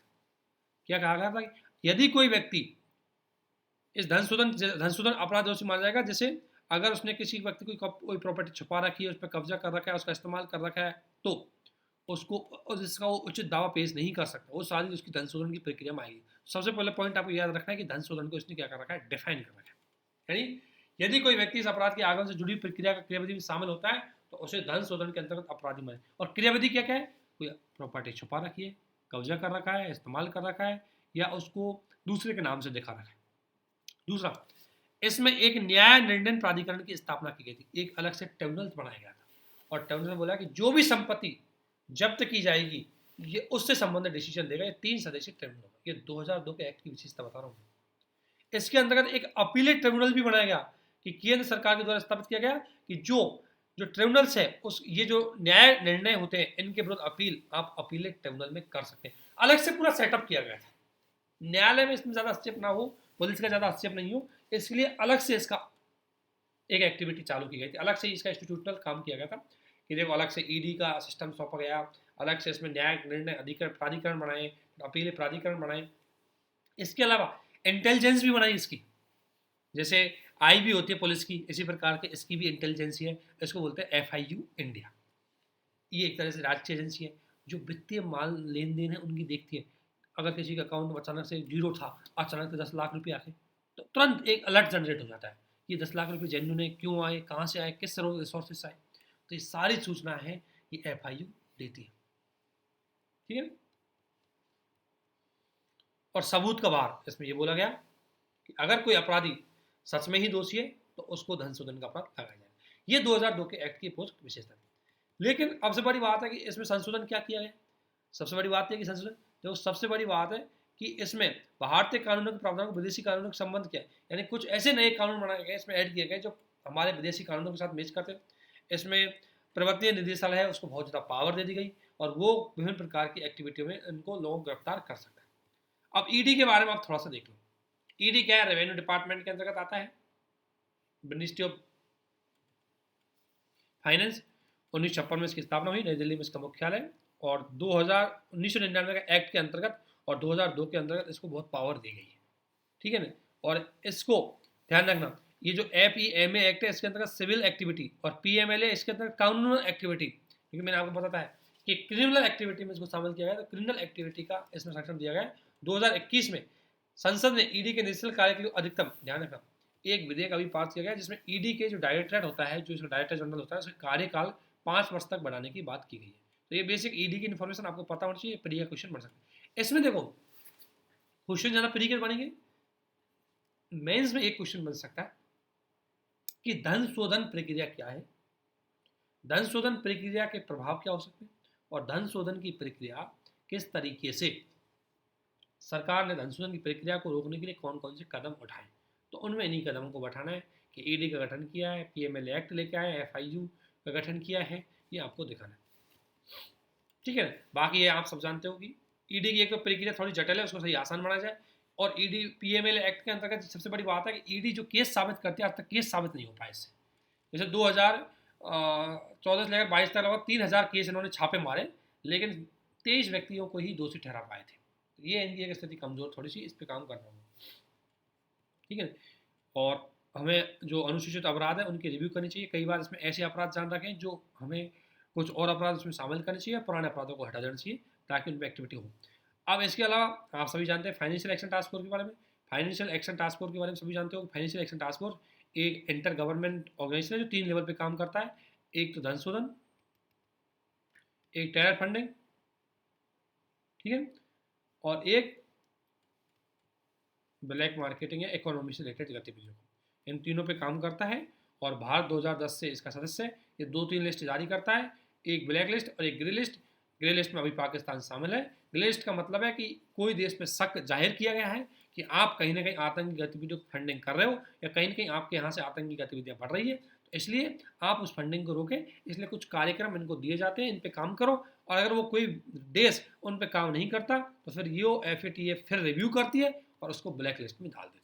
और ब्लैक लिस्ट में अगर किसी देश को डाल दिया, उसको ना तो IMF से फंड मिलेगा, ना कोई देश उसके साथ इकोनॉमिक गतिविधि करेगा। इसलिए पाकिस्तान का साथ सबसे बड़ी समस्या यही है कि अभी उसकी इकोनॉमिक स्थिति तो खराब हुई रही है, और अगर उसने FATF की ग्रे लिस्ट पे काम नहीं किया, अगर वो ब्लैक लिस्ट में आ गया, पाकिस्तान कभी रिकवर नहीं हो पाएगा।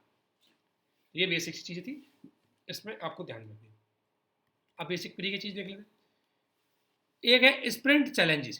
प्रधानमंत्री ने नौसेना के स्प्रिंट चैलेंजेस की घोषणा की है। स्प्रिंट चैलेंजेस का मतलब क्या है कि आत्मनिर्भरता, यानी नौसेना में आत्मनिर्भरता को बढ़ावा दिया जाएगा। और इसके लिए हम ध्यान रखना, ये एक एग्जाम्पल हो सकता है रक्षा का स्वदेशीकरण। स्प्रिंट का मतलब है कि इसका 3 शब्द है, स्प्री INT।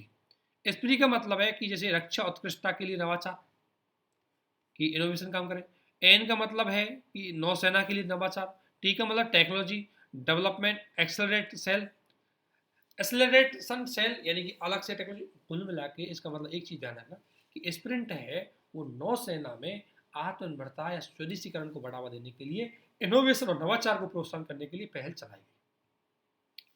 और रक्षा में स्वदेशीकरण का मतलब जानते हैं कि रक्षा उपकरणों का डिजाइन, विकास, उत्पादन की क्षमता को विकसित करना और कौशल संसाधनों का उपयोग करके हुए देश में उत्पादन को बढ़ावा देना। इसका मुख्य उद्देश्य क्या है? देखो दोस्तों, अब आप सबसे बड़ी एक चीज ध्यान रखना, इसमें 2 चीज ध्यान रखना है। ये समझ गए स्टूडेंट, ये प्री का क्वेश्चन बनेगा। लेकिन आपको एक चीज ध्यान रखना है कि रक्षा स्वदेशीकरण क्या है, क्यों महत्वपूर्ण है, एवं सरकार द्वारा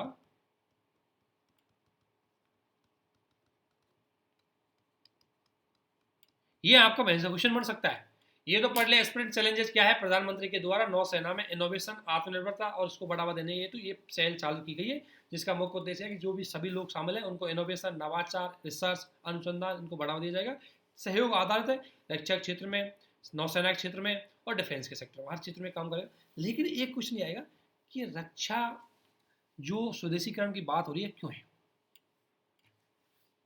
तो रक्षा स्वदेशीकरण तो मैंने आपको बता दिया कि क्या है, लेकिन इसको बढ़ावा क्यों देना चाहिए? देखो सबसे बड़ी बात है कि अगर हमें नेट, मैंने पहले बता दिया, नेट सिक्योरिटी प्रोवाइडर बनना है, नेट सिक्योरिटी प्रोवाइडर का मतलब है कि हमारी सुरक्षा के साथ साथ हम हमारे पड़ोसियों की भी सुरक्षा कर सकें। तो इसके लिए सबसे पहली बात है कि आपके खुद के हथियार होने चाहिए। दूसरी बात, आयात निर्भरता। हम बड़ी मात्रा में आयात करते हैं रक्षा उत्पादनों का, और इससे हमारा बैलेंस ऑफ पेमेंट डॉलर बड़ी मात्रा में खर्च होता है, तो इसको कम करेंगे इसलिए। तीसरी है सामरिक दृष्टि से, भाई आप दूसरे से आयात करते हो, कई बार हो सकता है कि उसमें उसका रफाल आया और रफाल में टेक्नोलॉजी है, उसको फ्रांस ही सही कर पाएगा।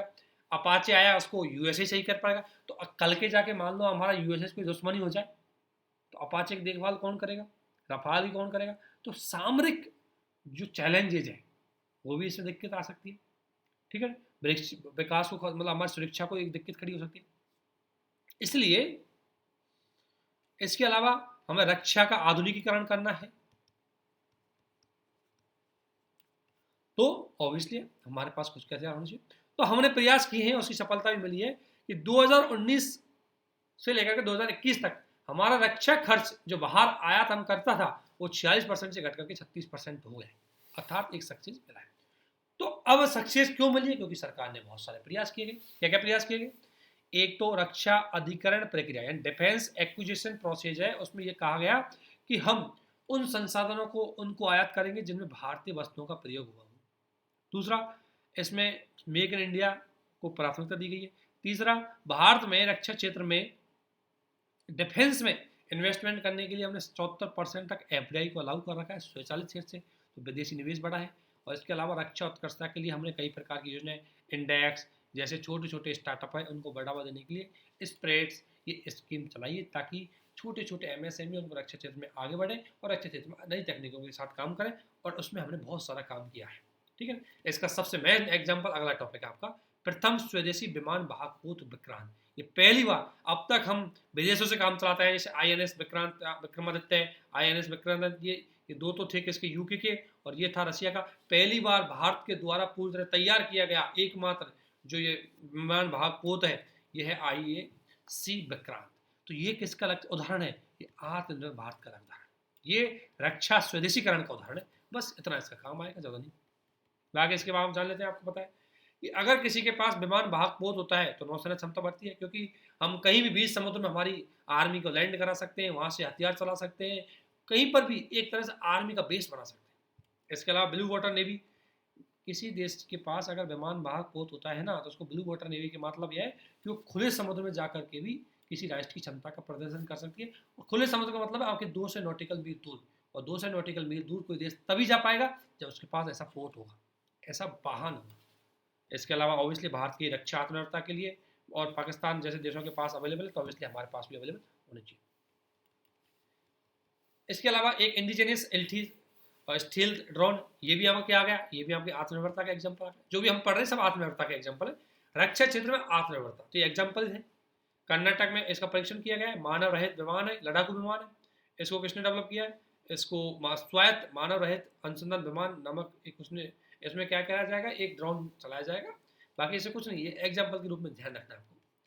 इसके अलावा Bharat Japan maritime partnership exercise, ये भारत और जापान में अंडमान सागर, आपको पता है सभी जानते हैं अंडमान निकोबार ओमान के दक्षिण में है, वहाँ पर भारतीय नौसेना और जापानी नौसेना जो डिफेंस सेना है उसके बीच में एक सैन्य अभ्यास हुआ है, जिसका मुख्य उद्देश्य है कि हम आपस में सहयोग को बढ़ावा दें, अभ्यास के माध्यम से नौसेना की कम्युनिकेशन है उसको बढ़ावा दें, उसके लिए महत्व है। तो इस तरीके से जो इंटरनल सिक्योरिटी का जो पार्ट है यहाँ पर कंप्लीट हो गया, ठीक है। इसके बाद आते हैं हम इसके पर्यावरण वाले पार्ट, ठीक है। तो हम इसको भी आगे बढ़ते हैं। तो अब हम इस पर्यावरण वाले पॉइंट को देखते हैं, थोड़ा सा इंपॉर्टेंट चीज़ें यहाँ देखने को मिलेगी। एक क्या है, एक रिपोर्ट है, ज़्यादा नहीं, रिपोर्ट में कुछ चीज़ देखेंगे, IPBES assessment report, sustainable use of wild species. IPBES report का मतलब क्या होता है? एक इंटर गवर्नमेंटल प्लेटफॉर्म है फॉर बायोडाइवर्सिटी इकोसिस्टम सर्विसेज, इसकी फुल फॉर्म है inter governmental scientific platform for biodiversity and ecosystem services. अब इसमें ध्यान रखना, ये क्या करता है इसके बारे में हम जानते हैं। सबसे पहले ये इसने रिपोर्ट जारी की है, IPBES के द्वारा एक असेसमेंट रिपोर्ट जारी की गई है, लेकिन सबसे पहले IPBES को देखते हैं। तो आईपीबीएसई एक मुख्य रूप से इंटर गवर्नमेंटल निकाय, इंटर गवर्नमेंटल मतलब इसमें गवर्नमेंट के लोग, एक एक्स देश वाई देश इसमें शामिल हो गए, उनकी गवर्नमेंट इसमें मिलकर आती है, किसी प्राइवेट पार्टी को इसमें शामिल नहीं किया था। तो इंटर गवर्नमेंटल इंडिपेंडेंट है, यानी कि यूएनओ का अधीन भी नहीं है। ये जैव विविधता के संरक्षण के लिए, यानी कि जैव विविधता और इकोसिस्टम है उसका ज़्यादा से ज़्यादा मानवीय कल्याण और सस्टेनेबल यूज करने के लिए ये एक साइंटिफिक तरीके से पॉलिसी मेकिंग में सहयोग देती है। ध्यान रखना पॉइंट नंबर क्या, कि use of biodiversity and ecosystem for sustainable, for welfare, for human welfare. तो यानी कि मानव कल्याण के लिए दीर्घकालीन रूप से यूज करने के लिए मुख्य रूप से कि हम ऐसा करें कि मानव कल्याण के लिए संसाधन है ये दीर्घकालीन हो, सतत हो, इस पे काम करते ये। इसका मुख्यालय सचिवालय देखें जर्मनी के बॉन में है। ये संयुक्त राष्ट्र संघ की संस्था नहीं है क्योंकि ये स्वतंत्र है, परंतु ये यूएनईपी के सचिवालय में सेवाएं प्रदान करता है। यूएनईपी यूनाइटेड नेशन का एनवायरमेंटल प्रोग्राम है जो पर्यावरण के क्षेत्र का सबसे बड़ा इंस्टीट्यूट है, उसके ये सचिवालय के रूप में काम करता है। वर्तमान में 137 देश है, भारत इसका सदस्य है और संयुक्त राष्ट्र के सभी सदस्य आईपीबी सभ्यता के इसके जितने भी यूएनए के सदस्य हैं सब इसके सदस्य हो सकते हैं, लेकिन अभी तक केवल 137 सदस्य हैं। ये पाप के लिए प्री के लिए इम्पोर्टेंट, ये टॉपिक भी प्री के लिए, लेकिन इसके कुछ फैक्ट आपके मेंस में एग्जाम्पल के रूप में हम कर सकते हैं। तो ध्यान रखना, इसने रिपोर्ट जारी की है, किसने, आईपीबीएसई ने ये रिपोर्ट जारी की है। अगर आपसे पूछा जाए कि वन प्रजातियों का संधारणीय उपयोग पर रिपोर्ट कौन जारी करती है, तो आईपीबीएसई जारी करती है। और उसने स्पष्ट बोला है इस रिपोर्ट के माध्यम से, ये रिपोर्ट इस प्रकार की रिपोर्ट कि हम यूज कर सकते हैं। इस रिपोर्ट पहली बार रिपोर्ट है, 4 वर्ष की अवधि में जारी की गई है। 5 मानकों को इसमें देखा जाता है, जैसे मछली पकड़ना तो मछलियों को सस्टेनेबल तरीके से पकड़ो, ऐसा नहीं कि मछली में कुछ भी जाल बना के डाल रहे हो या ऐसे जाल डाल रहे हो जो मत्स्य जल संसाधन है उसको खत्म कर रहे हैं या मछलियों को नुकसान पहुंचा रहे हैं, है ना, उस चीज़ को, या समुद्री प्रदूषण को बढ़ावा दे रहे हैं। इसके अलावा इसमें प्रजाति संग्रहण, आप प्रजाति संग्रहण कर रहे हो, उनका सस्टेनेबल यूज कर रहे हो। इसके अलावा लॉगिंग का मतलब है कि लकड़ी के लिए व्यवसायिक रूप में वृक्षों की कटाई, आप लकड़ी के लिए व्यवसायिक रूप में वृक्षों की कटाई तो करें, लेकिन उसके सस्टेन में आप कितना और वृक्ष लगा रहे हो, उनका कितना तरीके से काट रहे हो। स्थलीय जंतुओं को पकड़ना और दोहन नहीं करने की पद्धति, इन मानकों के आधार पर इन 5 व्यापक श्रेणियों की पहचान की गई है इसमें। और सबसे बड़ी इस रिपोर्ट ने बोला कि वन्य प्रजातियों के संधारणीय यानी सस्टेनेबल यूज में हमें बहुत सारी चैलेंजेस आ रही है। उसमें सबसे बड़ी वाला चैलेंज है जलवायु परिवर्तन। अब जितना ज़्यादा जलवायु परिवर्तन होगा, आपको पता है चीज़ें चेंज होंगी। जलवायु परिवर्तन की वजह से बहुत सारे इकोसिस्टम की चीज़ें वो चेंज होंगी, उनको नुकसान होगा और हमारे यहाँ जल्दी नष्ट हो जाएगी, इसलिए हम उनका सस्टेनेबल यूज नहीं कर पाएंगे। तकनीकी विकास, आज हमारे पास लोगों के पास इतनी टेक्नोलॉजी आ गई कि हम इकोसिस्टम का बहुत ज़्यादा नाश करने लग गए। अतिदोहन, ऑब्वियसली लोगों को भौतिकवादी संसार हो गया, अतिदोहन कर रहे हैं। इसी वजह से ही हमारे ये टारगेट है सस्टेनेबल यूज ऑफ स्पीसीज, उनको हम नहीं कर पाएंगे, ये इस रिपोर्ट ने बोला है। और वन्य प्रजातियों का सस्टेनेबल क्यों जरूरी है, क्योंकि एक तो मानव के खाद्य ऊर्जा के लिए, औषधि के लिए, सामग्री के लिए, सभी चीज़ों के लिए हम वन प्रजातियों पर निर्भर हैं। दूसरा, वहाँ की जो इंडिजेनियस जो प्रजाति है, लोकल प्रजाति है, जैसे आदिवासी है, आदिम जनजाति है ना, इनकी तो जीवन का ही आधार रही है। अगर नष्ट हो जाएंगे धीरे से, फिर जैव विविधता, अगर जैव विविधता नष्ट हुई तो क्लाइमेट चेंज भी बढ़ेगा, बायो सिस्टम भी डाइवर्ट हो जाएगा। इसलिए आपके इनके सस्टेनेबल यूज के लिए ज़रूरी है, इसलिए रिपोर्ट ये बताती है कि हमें ऐसा करना चाहिए। दूसरी बात, अभी इसमें कारण हो रहा है कृषि का विस्तार हुआ है, इसलिए वजह से भी हमारे यहाँ बड़ी मात्रा में पर्यटन, इनकी वजह से हमारे यहाँ बड़ी चैलेंजर आ रही है। अब इसमें देखो, वन प्रजातियों का संधारणीय उपयोग का मतलब है कि देखो निष्पक्षता अधिकार, मतलब सभी को मिले। ऐसा नहीं कि इकोसिस्टम का अगर यूज कर रहे हो तो वहाँ की लोकल जनजाति को नहीं मिले और सभी उसका यूज करके फ़ायदा उठा के चला जाए।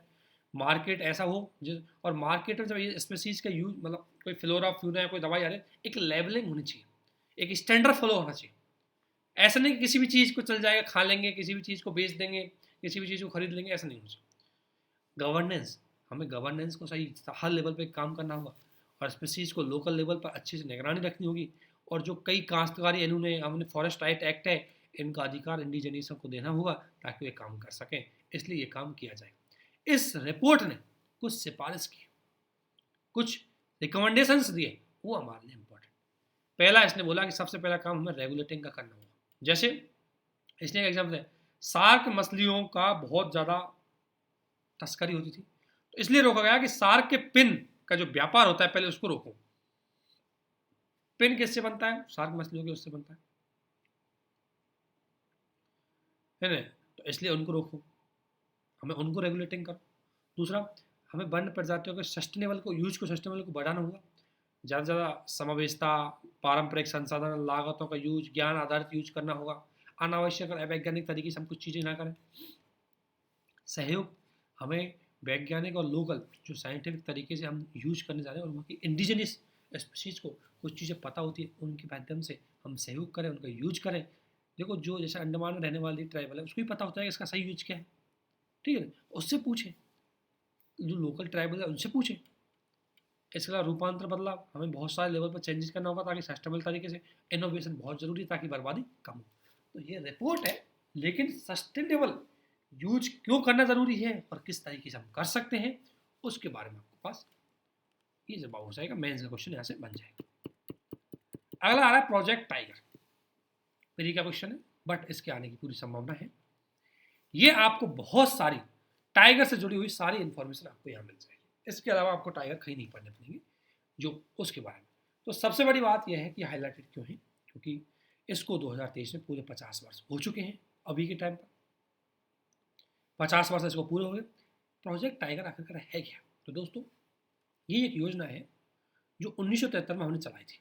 अब चलाई 1973 में चलाई गई थी और पर्यावरण एवं जलवायु मंत्रालय के द्वारा चलाई गई एक केंद्रीय प्रायोजित योजना है। ध्यान रखना, क्या है?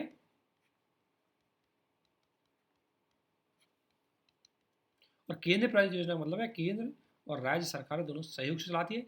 सामान्य स्टेटों में बताया कि इसकी फंडिंग 50-50 होती है, ठीक है ना? और नॉर्थ ईस्ट की स्टेटों में इसकी 90-10 होती है और अदर में इसकी जैसे यूनियन टेरिटरी है उसमें 100% होती है। ये केंद्र प्रायोजित योजना के रूप में चलाया गया था, जिसका उद्देश्य था कि बाघों को प्राकृतिक आवास यानी कि टाइगर रिजर्व है उनमें इन सीटों संरक्षण दिया जाना चाहिए। एक होता है एक्स सीटों, संरक्षण के दो तरीके होते हैं। एक होता है इन सीटों। इन सीटों का मतलब है जिस जगह पर बाघ ज्यादा पाए जाते हैं उसी जगह को बाघ अभ्यारण्य घोषित करके वहीं संरक्षण करो। इन सीटों का मतलब है, एक्स सीटों का मतलब उसको दूसरे स्थान पर ले जाकर के उनका संरक्षण करो। लेकिन ध्यान रखना, एक्स सीटों सही तरीका नहीं है, क्योंकि अगर किसी स्पीसीज को आप दूसरे स्थान पर लेके जाएंगे तो उसका जो नेचुरल हैबिटेट है वो ब्रेक हो जाएगा और हो सकता है दूसरी जगह जाकर के वो अपने आप को सस्टेन नहीं कर पाए। इसलिए इसमें प्राकृतिक पर्यावास को बढ़ावा देने की योजना चलाई गई थी। इसकी एजेंसी बनाई गई। ये 9 राज्यों में, शुरू में इसमें 9 टाइगर रिजर्व घोषित किए गए थे, बाद में उनकी वृद्धि कर दी गई। कार्यान्वयन agency national tiger conservation authority है, उसको इसकी इम्प्लीमेंटेड एजेंसी बनाया गया, जिसको 2006 के एक्ट के अंतर्गत वैधानिक दर्जा दिया गया था। इसको फंडिंग की सोर्स से वही मैंने बताया था, वही प्रोसेस है कि सामान्य राज्यों को 60%, 50% केंद्र सरकार की हिस्सेदारी से हिस्सेदारी, 90% जो केंद्र प्रायोजित योजना में रहता है वही। 90% वाला केंद्र, इसमें 100 रुपये लगेंगे, 90 केंद्र देगा, 10 रुपये वो राज्य देंगे। इसके अलावा अब आता है मेंस का क्वेश्चन कि क्या ये टाइगर प्रोजेक्ट सक्सेस रहा? तो एकदम बिल्कुल बात है कि इसने सबसे पहले क्या किया कि नए टाइगर रिजर्वों की स्थापना की। वर्तमान लगभग 52 टाइगर रिजर्व है जो 75,000 स्क्वायर किलोमीटर क्षेत्र को कवर करते हैं, ध्यान रखना। और इसमें सबसे बड़ी बात है गुरु घासीदास राष्ट्रीय उद्यान और तमोर पिंगला वन्यजीव अभ्यारण्य, ये दोनों को 53वां टाइगर रिजर्व के रूप में घोषित किया गया है। इंपॉर्टेंट हो सकता है प्री के लिए।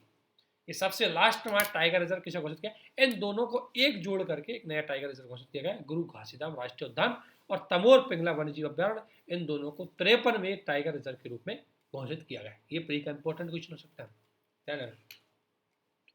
इसके अलावा इसमें हमने एक तो काम किया टाइगर रिजर्व को बढ़ावा देने के, दूसरा काम क्या किया टाइगर रिजर्व को मैं ये नहीं, एक टाइगर रिजर्व को 3 क्षेत्रों में बांट लिया गया। एक अंदर का सबसे सेंसिटिव क्षेत्र था, उसको बोला कोर क्षेत्र। इसके अलावा एक हो गया बीच का बफर क्षेत्र और एक एक्सटर्नल क्षेत्र। ऐसे 3 क्षेत्रों में इसको टाइगर रिजर्व को बांटा गया था। कोर क्षेत्र है, वहां पर सभी प्रकार की मानव गतिविधियों को एकदम प्रतिबंध लगा दिया गया। और इतना ही नहीं, हाल ही में हमारे नेशनल टाइगर रिजर्व अथॉरिटी जो कंजर्वेशन अथॉरिटी है उसके द्वारा इन कानूनों को और स्ट्रिक्ट बनाया गया ताकि संरक्षण अच्छे से रहा जाए।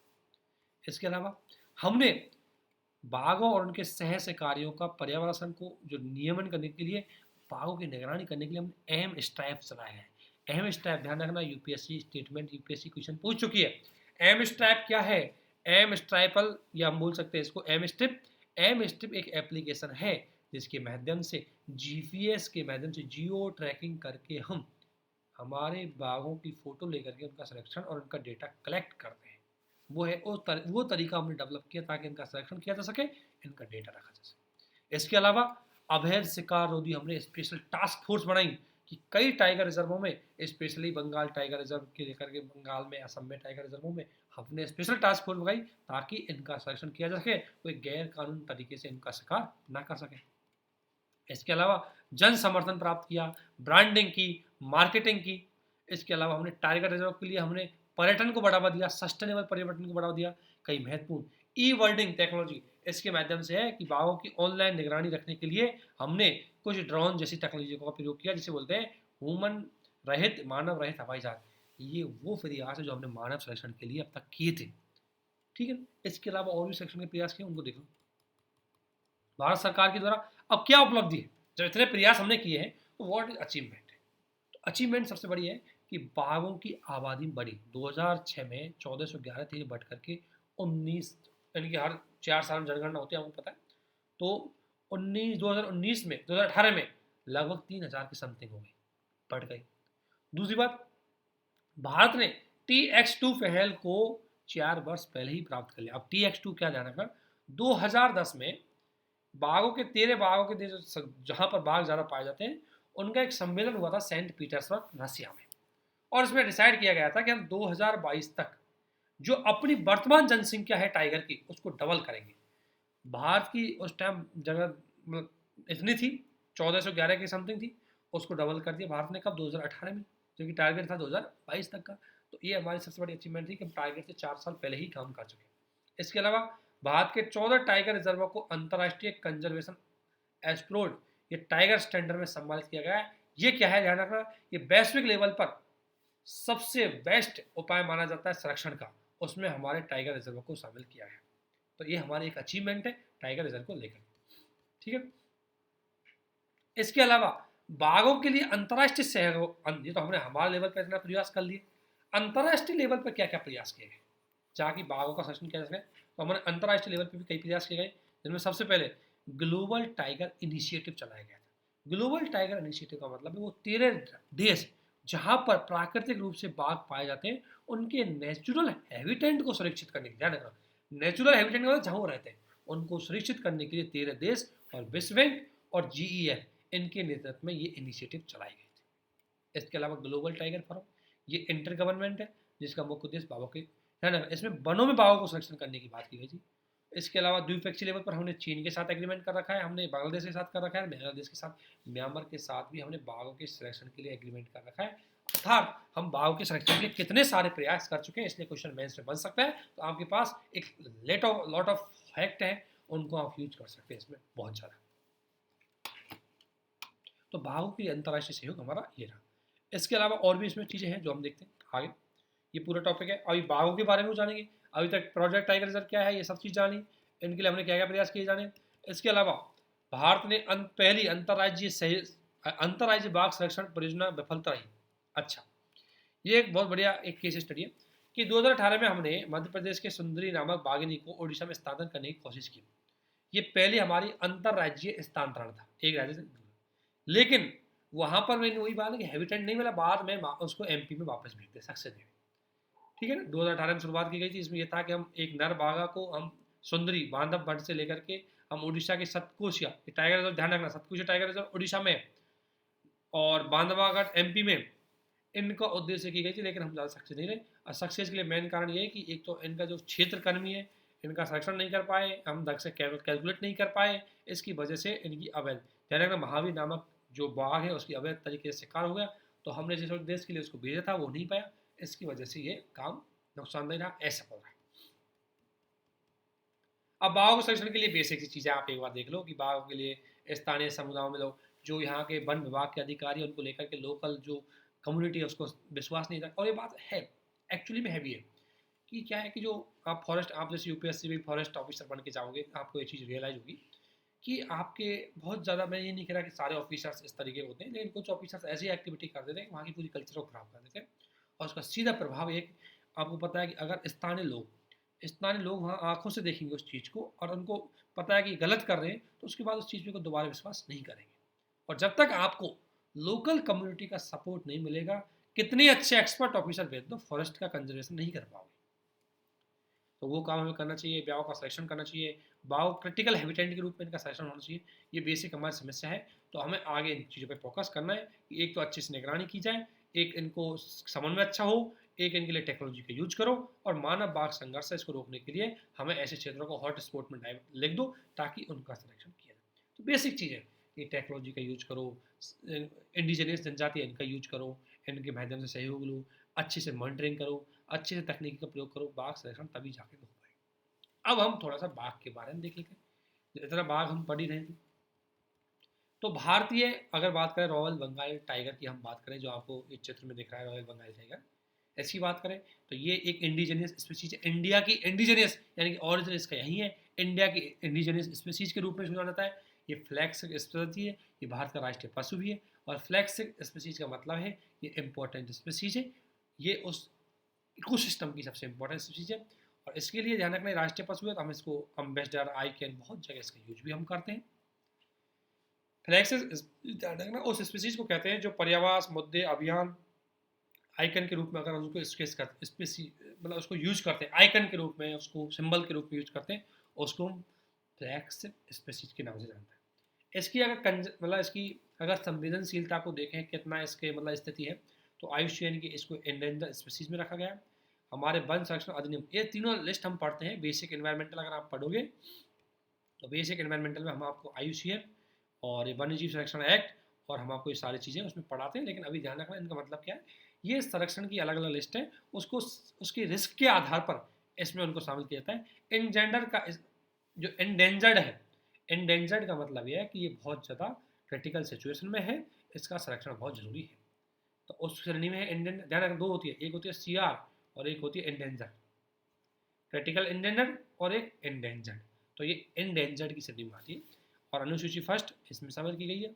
और एक जो हमारे साइट्स है यानी कि convention of international trade, convention of इसका फुल फॉर्म ये है कि अंतर्राष्ट्रीय व्यवहार पर एक कन्वेंशन है जो विभिन्न प्रकार की जो जो इंडेंजर्ड स्पीसीज है उनके व्यापार गैर कानूनी व्यापार पर रोक लगाने वाली उसमें उसमें परिशिष्ट 3 है, परिशिष्ट 3 परिशिष्ट उसमें परिशिष्ट फर्स्ट में शामिल की गई है। ठीक है, ये तीनों मैं आपको बता दूंगा बेसिक में, डोंट वरी। ये तीनों जो क्या है, पर्यावास की अगर बात करें तो ये मुख्य रूप से सबसे बड़ी आबादी इनकी भारत में पाई जाती है, इसके बाद बांग्लादेश नेपाल भूटान में पाई जाती है। ठीक है, और भारत में वैश्विक लेवल पर 70% आबादी भारत में पाई जाती है, इसलिए भारत के इंडिजिनियस भी है। बाघों का संरक्षण नॉर्मली ये ऊंचे पहाड़ों मैग्रेव दलदली क्षेत्रों में पाए जाते हैं।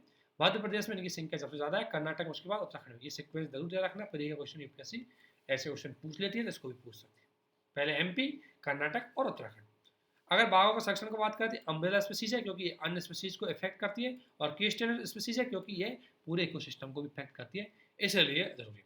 सैमंथा टाइगर के बारे में बोला जाता है कि ये एकांत में रहना मतलब वो करते हैं, और एक वयस्क नर बाघ में एक क्षेत्र में 2 से 7, एक वयस्क नर बाघ में के क्षेत्र में 2 से 7 मादा बाघिनी शामिल हो सकती है। और प्रत्येक बाघ के शरीर की अगर बात करें फिंगरप्रिंटों के निशान समान ही विशिष्ट, जिस प्रकार से हमारे फिंगरप्रिंट अलग अलग होते हैं ठीक इसी प्रकार से इनके भी निशान अलग होते हैं। लेकिन एक एक्सेप्शन ये है कि बाघ सामान्यतः एकांत में रहना पसंद करते हैं, लेकिन मोहिर बाघ लगभग 2 साल तक, ये बाघ की एक कैटेगरी, ये लगभग 2 साल तक अपने बच्चों के साथ रहता है, उनको शिकार करना सिखाता है, उसके बाद उनको छोड़ दिया जाता है। इस प्रकार बाघ से जुड़ा हुआ सारे क्वेश्चन, इससे बाहर आपका कोई क्वेश्चन नहीं जाएगा। आपसे रिक्वेस्ट है कि इनको अच्छे से समझ के पढ़ें। इसके बाद एक सबसे महत्वपूर्ण रिपोर्ट हम पढ़ने को देखने को मिलेगी, बहुत जगह आपको काम भी आएगी, सोशल इशू में वो काम आएगी, सोशल इशू में बच्चों के बारे में जब आप पढ़ोगे तो वहाँ पर काम आएगी। Impact of climate change on children, यानी कि जलवायु परिवर्तन का जो प्रभाव है बच्चों पे कितना पड़ा है, इसको लेकर के पहली बार एक रिपोर्ट आई है।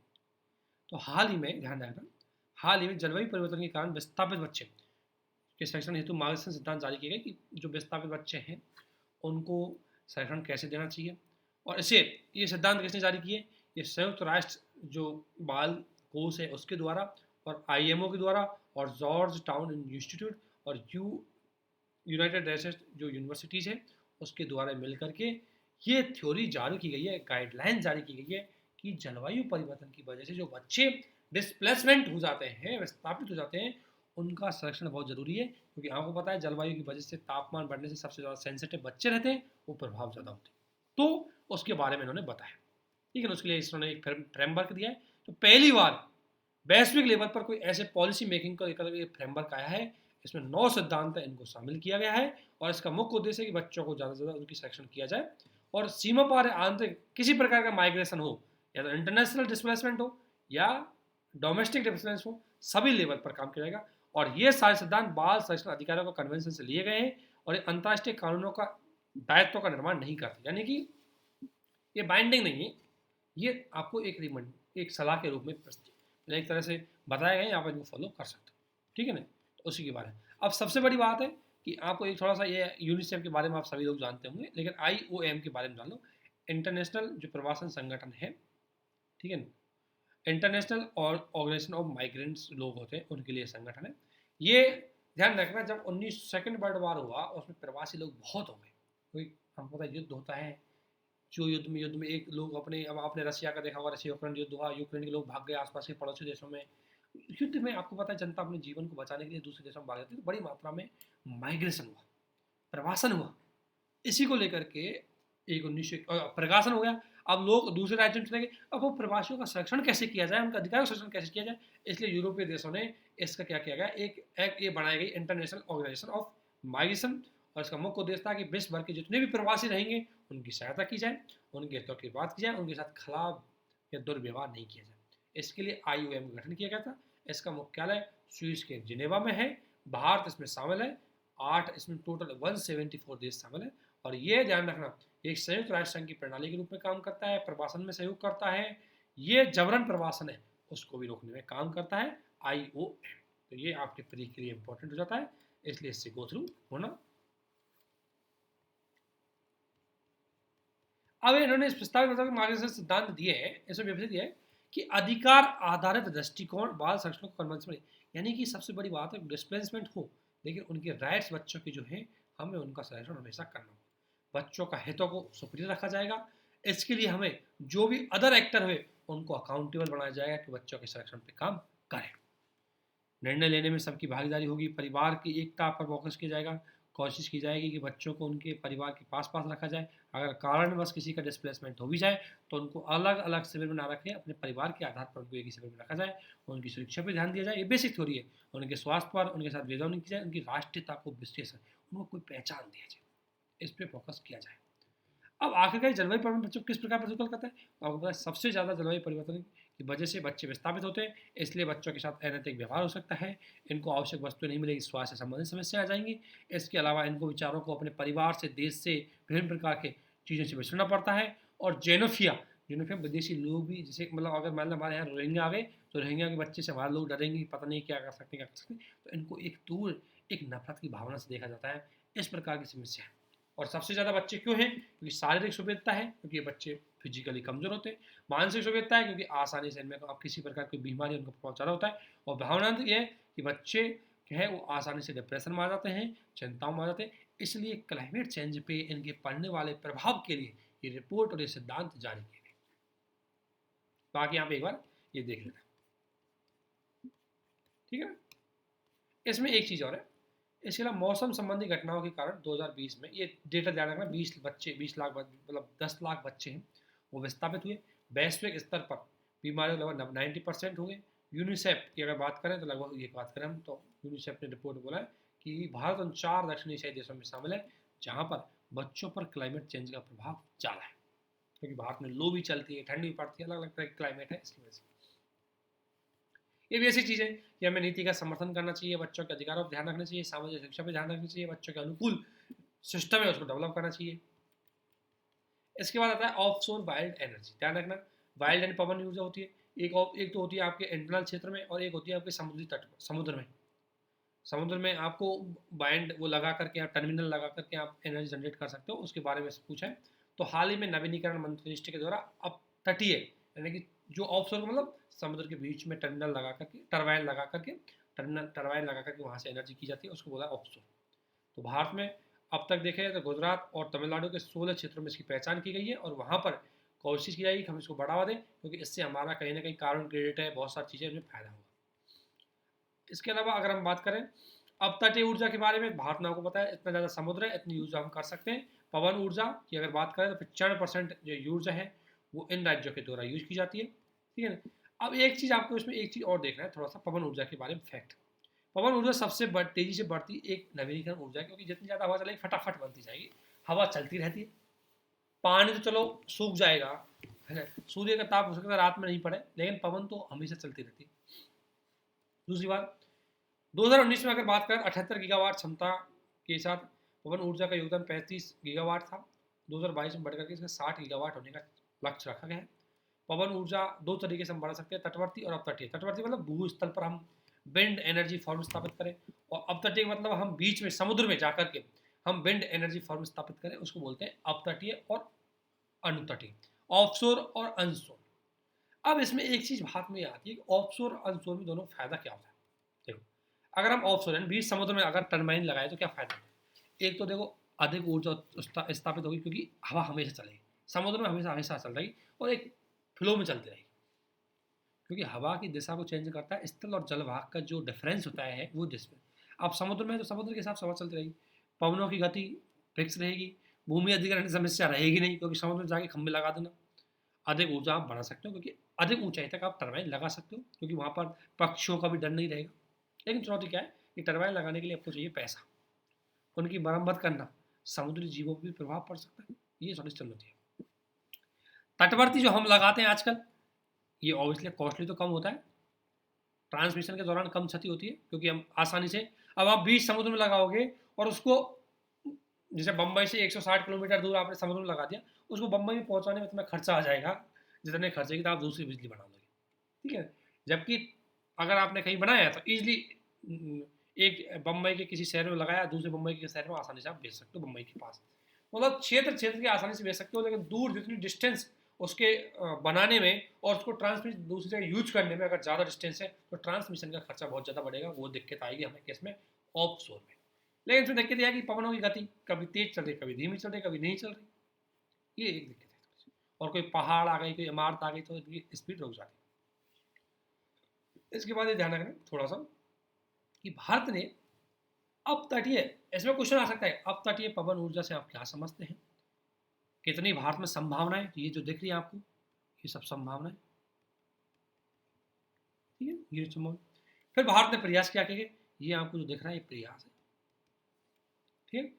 और फिर सफल क्या अभी तक काफी हद तक ये है कि मतलब हमारा वायु के माध्यम से ऊर्जा जनरेशन का जो है लक्ष्य है वो वृद्धि हुई है और काफी हद तक इसमें अचीव किया। तो इसको देख लेना आपको, ये मेन क्वेश्चन बन सकता है। अपतटीय पवन ऊर्जा को बढ़ावा देने के लिए सरकार द्वारा राष्ट्रीय अपतटीय पवन ऊर्जा 2015 में एक नीति लेके आए, जिसके अंतर्गत ये बोला गया कि हम अनन्य आर्थिक क्षेत्रों में जाकर के हम ये लगा सकते हैं टर्बाइन, और इसके माध्यम से हमने एक इससे जो मिनिस्ट्री है अपनी नवीनीकरण ऊर्जा मिनिस्ट्री है, इसके अंतर्गत एक राष्ट्रीय पवन ऊर्जा संस्थान नामक एक नोडल एजेंसी को एक कार्य सौंपा गया। और 2022 में 5 गीगावाट, 2030 में सरकार द्वारा 30 गीगावाट का टारगेट रखा गया है ऑफशोर वाइंड एनर्जी से। रिलेटेड फैक्ट पूरे हो गया।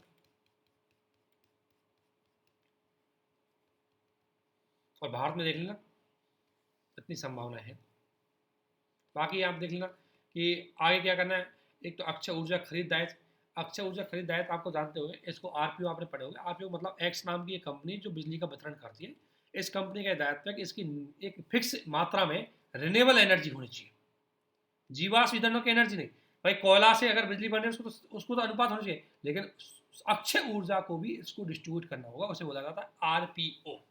तो ऑब्वियसली उसमें सहयोग देगा, कर रियायत ऑब्वियसली मतलब जो विभिन्न प्रकार के प्रोजेक्ट है उसमें जीएसटी में छोड़ दे दो, कई चीज़ों में छोड़ दे दो, ताकि आसानी से बाइंड एनर्जी बढ़ सके। बेसिकली कुछ सजेशन है जो ज़्यादा बड़ी बात नहीं है, आप गो थ्रू हो सकते हैं, ठीक है। ये आपका एक टॉपिक। इसके बाद आता है ग्राउंड वाटर कंटिमिनेशन, भूजल संदूषण।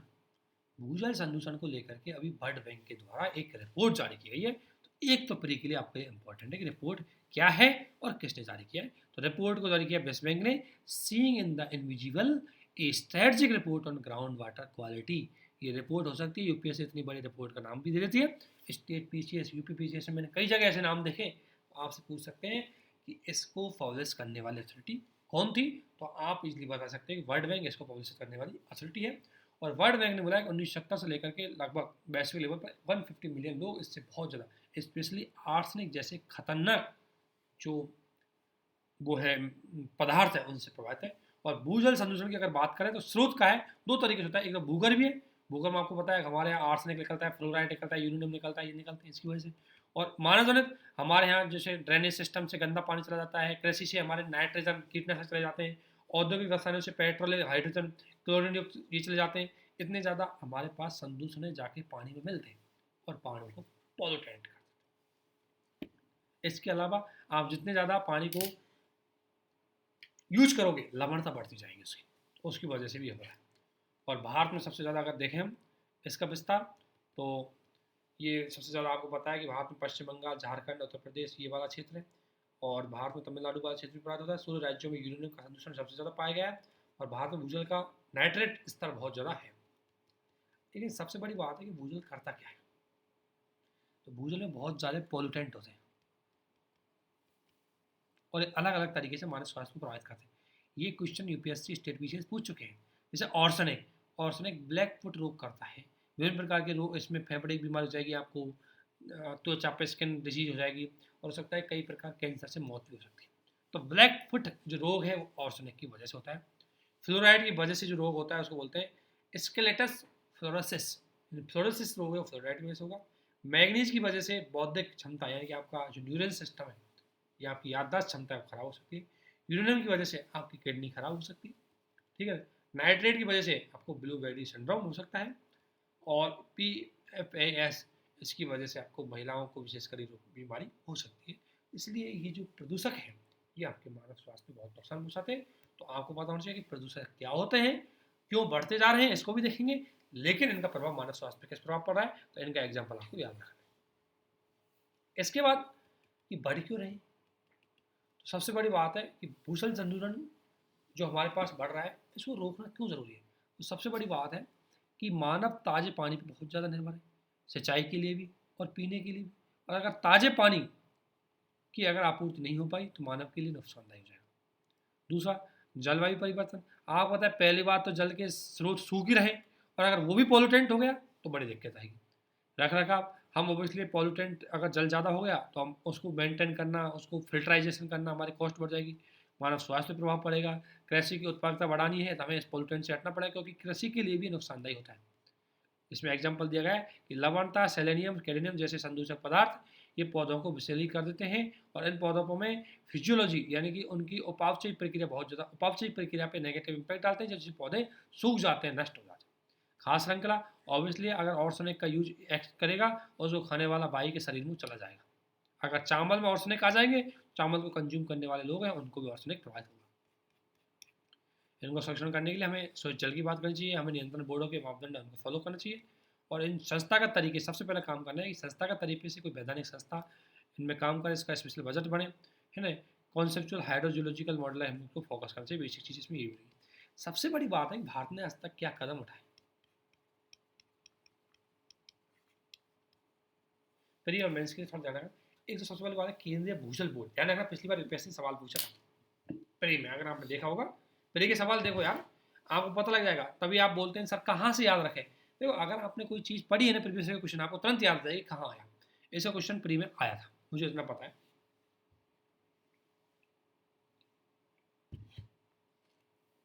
तो देखो, केंद्रीय भूजल बोर्ड की स्थापना सरकार ने की है। क्षेत्र स्तर पर उथले जो भूजल है उनकी निगरानी करेगा ये। इसको स्पेशली निगरानी सौंपी गई है कि जहाँ जहाँ पर जो कुएँ हैं, ग्राउंड जो बोरिंग हैं, उनको जा करके देखेगा, उनकी मॉनिटरिंग करेगा। लगभग हर साल में इसका टारगेट है कि 15,000 कुएँ उनको देखेगा। अटल भूजल योजना इसके माध्यम से केंद्रीय योजना है, जिसके माध्यम यह है कि हम समुदाय की भागीदारी के माध्यम से, स्टेट की भागीदारी के माध्यम से हम जल संरक्षण पर फोकस करेंगे, स्पेशली ग्राउंड वाटर। तो उसके लिए चलाई गई थी भारतीय मानक ब्यूरो, यानी कि पेयजल में संदूषक है उनकी सीमा डिसाइड की है कि इससे ज़्यादा अगर कोई पॉल्यूटेंट मिला हुआ है तो जल पॉल्यूटेंट माना जाएगा।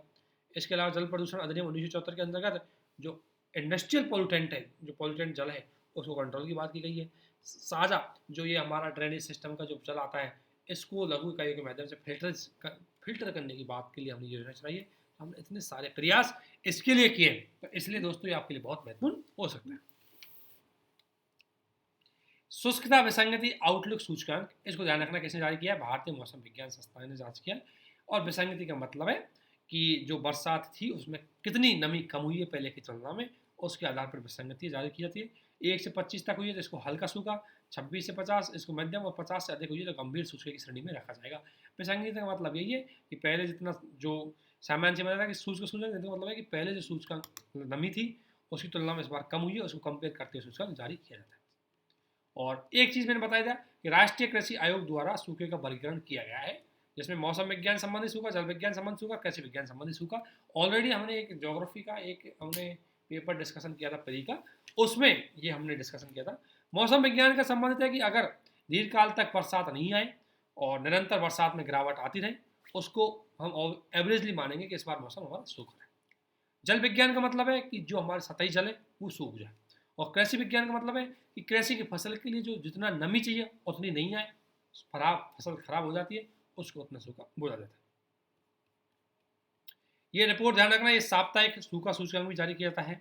इस रिपोर्ट के आधार पर रिपोर्ट ने स्पष्ट बोले कि भारत में लगभग 756 में से केवल 63 जिले शुष्क नहीं है, बाकी सभी जिले अलग अलग तरीके से शुष्कता की श्रेणी में आते हैं। 196 जिले तो हाइपर जो शुष्कता है उसकी श्रेणी में आते हैं, जिसमें 65 जिले तो यूपी के ही, आप अनुमान लगा सकते हो।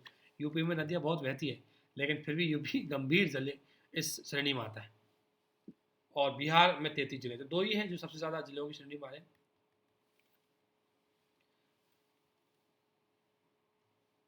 और सूखे के बारे में सब चीज़ तो आप जानते हैं, उसमें कोई पढ़ने वाली बात तो है नहीं कुछ, ठीक है।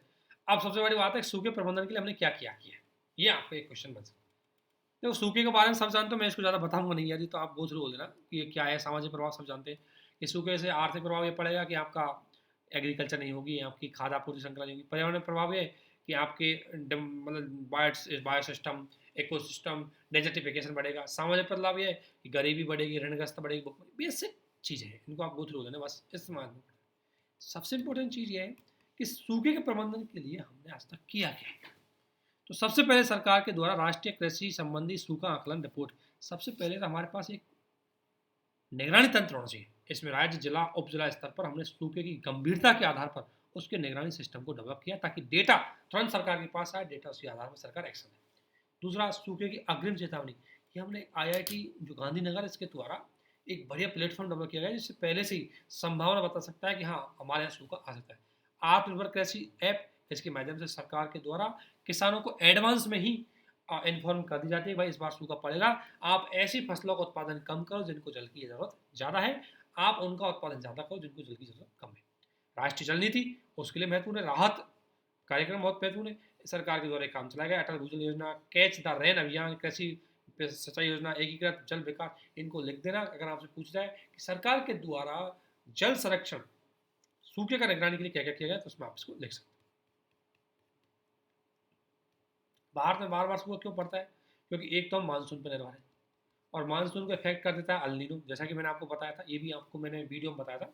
अल नीनो का मतलब है कि हमारे मानसून है उसको नुकसान कर देता है, क्योंकि ये विपरीत दिशा में भेज देता है। अल नीनो का डिटेल तो मैंने आपको बता दिया था, ठीक है ना। जलवायु परिवर्तन, और जलवायु परिवर्तन ऑब्वियसली इससे अधिक गर्मी पड़ती है, और बरसात होती है तो कुछ टाइम के लिए होती है, वो भी बहुत तेज होती है। सीमित सिंचाई कवरेज, हमारे यहाँ ज़्यादातर आपको पता है सिंचाई की तकनीक खराब है, कमज़ोर है। कहीं कहीं तो बाढ़ से सिंचाई कर देते हैं, कहीं कहीं सिंचाई करने लायक पानी नहीं बचता, अच्छे से जल का मैनेजमेंट नहीं है। जहाँ हमारे एक और बाढ़ आ रहा है, एक और सूखा भी पड़ा है, इसका मतलब मिसमैनेजमेंट है।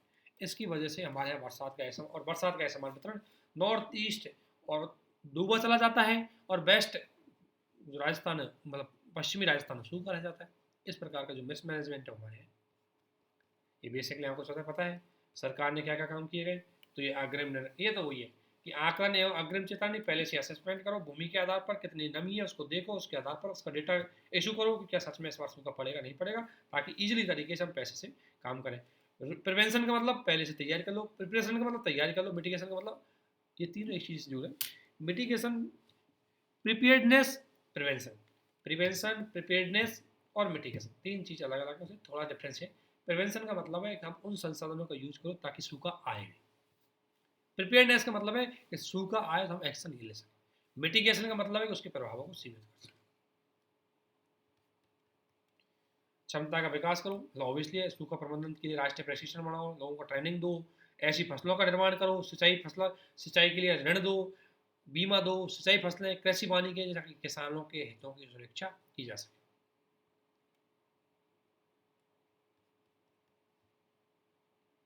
तो आज हम इतना ही करते हैं।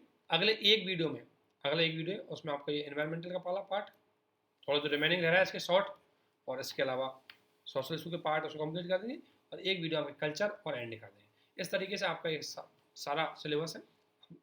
अगस्त वाला, जो जुलाई वाली मैगजीन है, इसको हम 2 वीडियो में कंप्लीट कर देंगे। इसके बाद अगस्त में आएंगे। अगस्त में हम बहुत फास्टली स्पीड से करेंगे। हमारा टारगेट है 31 जनवरी तक आपकी अगस्त और सितंबर की मैगजीन भी कंप्लीट हो जाएगी। और देखो, ध्यान रखना, ये बहुत अच्छे तरीके से हम इसको पढ़ रहे हैं। आप इसमें पूरी के फैक्ट भी देखोगे, क्वेश्चन भी हम आपको बताते जा रहे हैं, कहाँ कहाँ पर क्या क्या चीज़ आ रही है, और इतनी सारी चीज़। हो सकता है आज तक आपने सूखा नहीं पढ़ा हो, या सूखे को पढ़ लो। हो सकता है आपने आज तक बाघ कहीं नहीं पढ़ा हो, यहाँ पढ़ लो। इसके बाद कहीं मत पढ़ना बाघों का क्वेश्चन, आप पूरी चीज़ों को यहीं तैयार कर सकते हो। इसी के साथ आप सभी को बहुत बहुत धन्यवाद। आप सभी से हमारा निवेदन है कि वीडियो को ज़्यादा से ज़्यादा शेयर करें, और लोगों को ज़्यादा से ज़्यादा इसमें जोड़ें। हमारे चैनल को ज़्यादा से ज़्यादा शेयर करें, ताकि ज़्यादा से ज़्यादा लोगों को फायदा हो। और इसका फायदा हम आपकी गारंटी से कहते हैं कि हम आपका सिलेबस करवाएंगे। बहुत सारे लोगों को क्वेश्चन आता है, सर पता नहीं कब होगा, बट डोंट वरी, हम इसको टाइम से करवा देंगे। ठीक है ना? तो इस तरीके से ये खत्म हो गया। आप सभी से हमारे साथ बने रहने के लिए बहुत बहुत धन्यवाद। Thank you.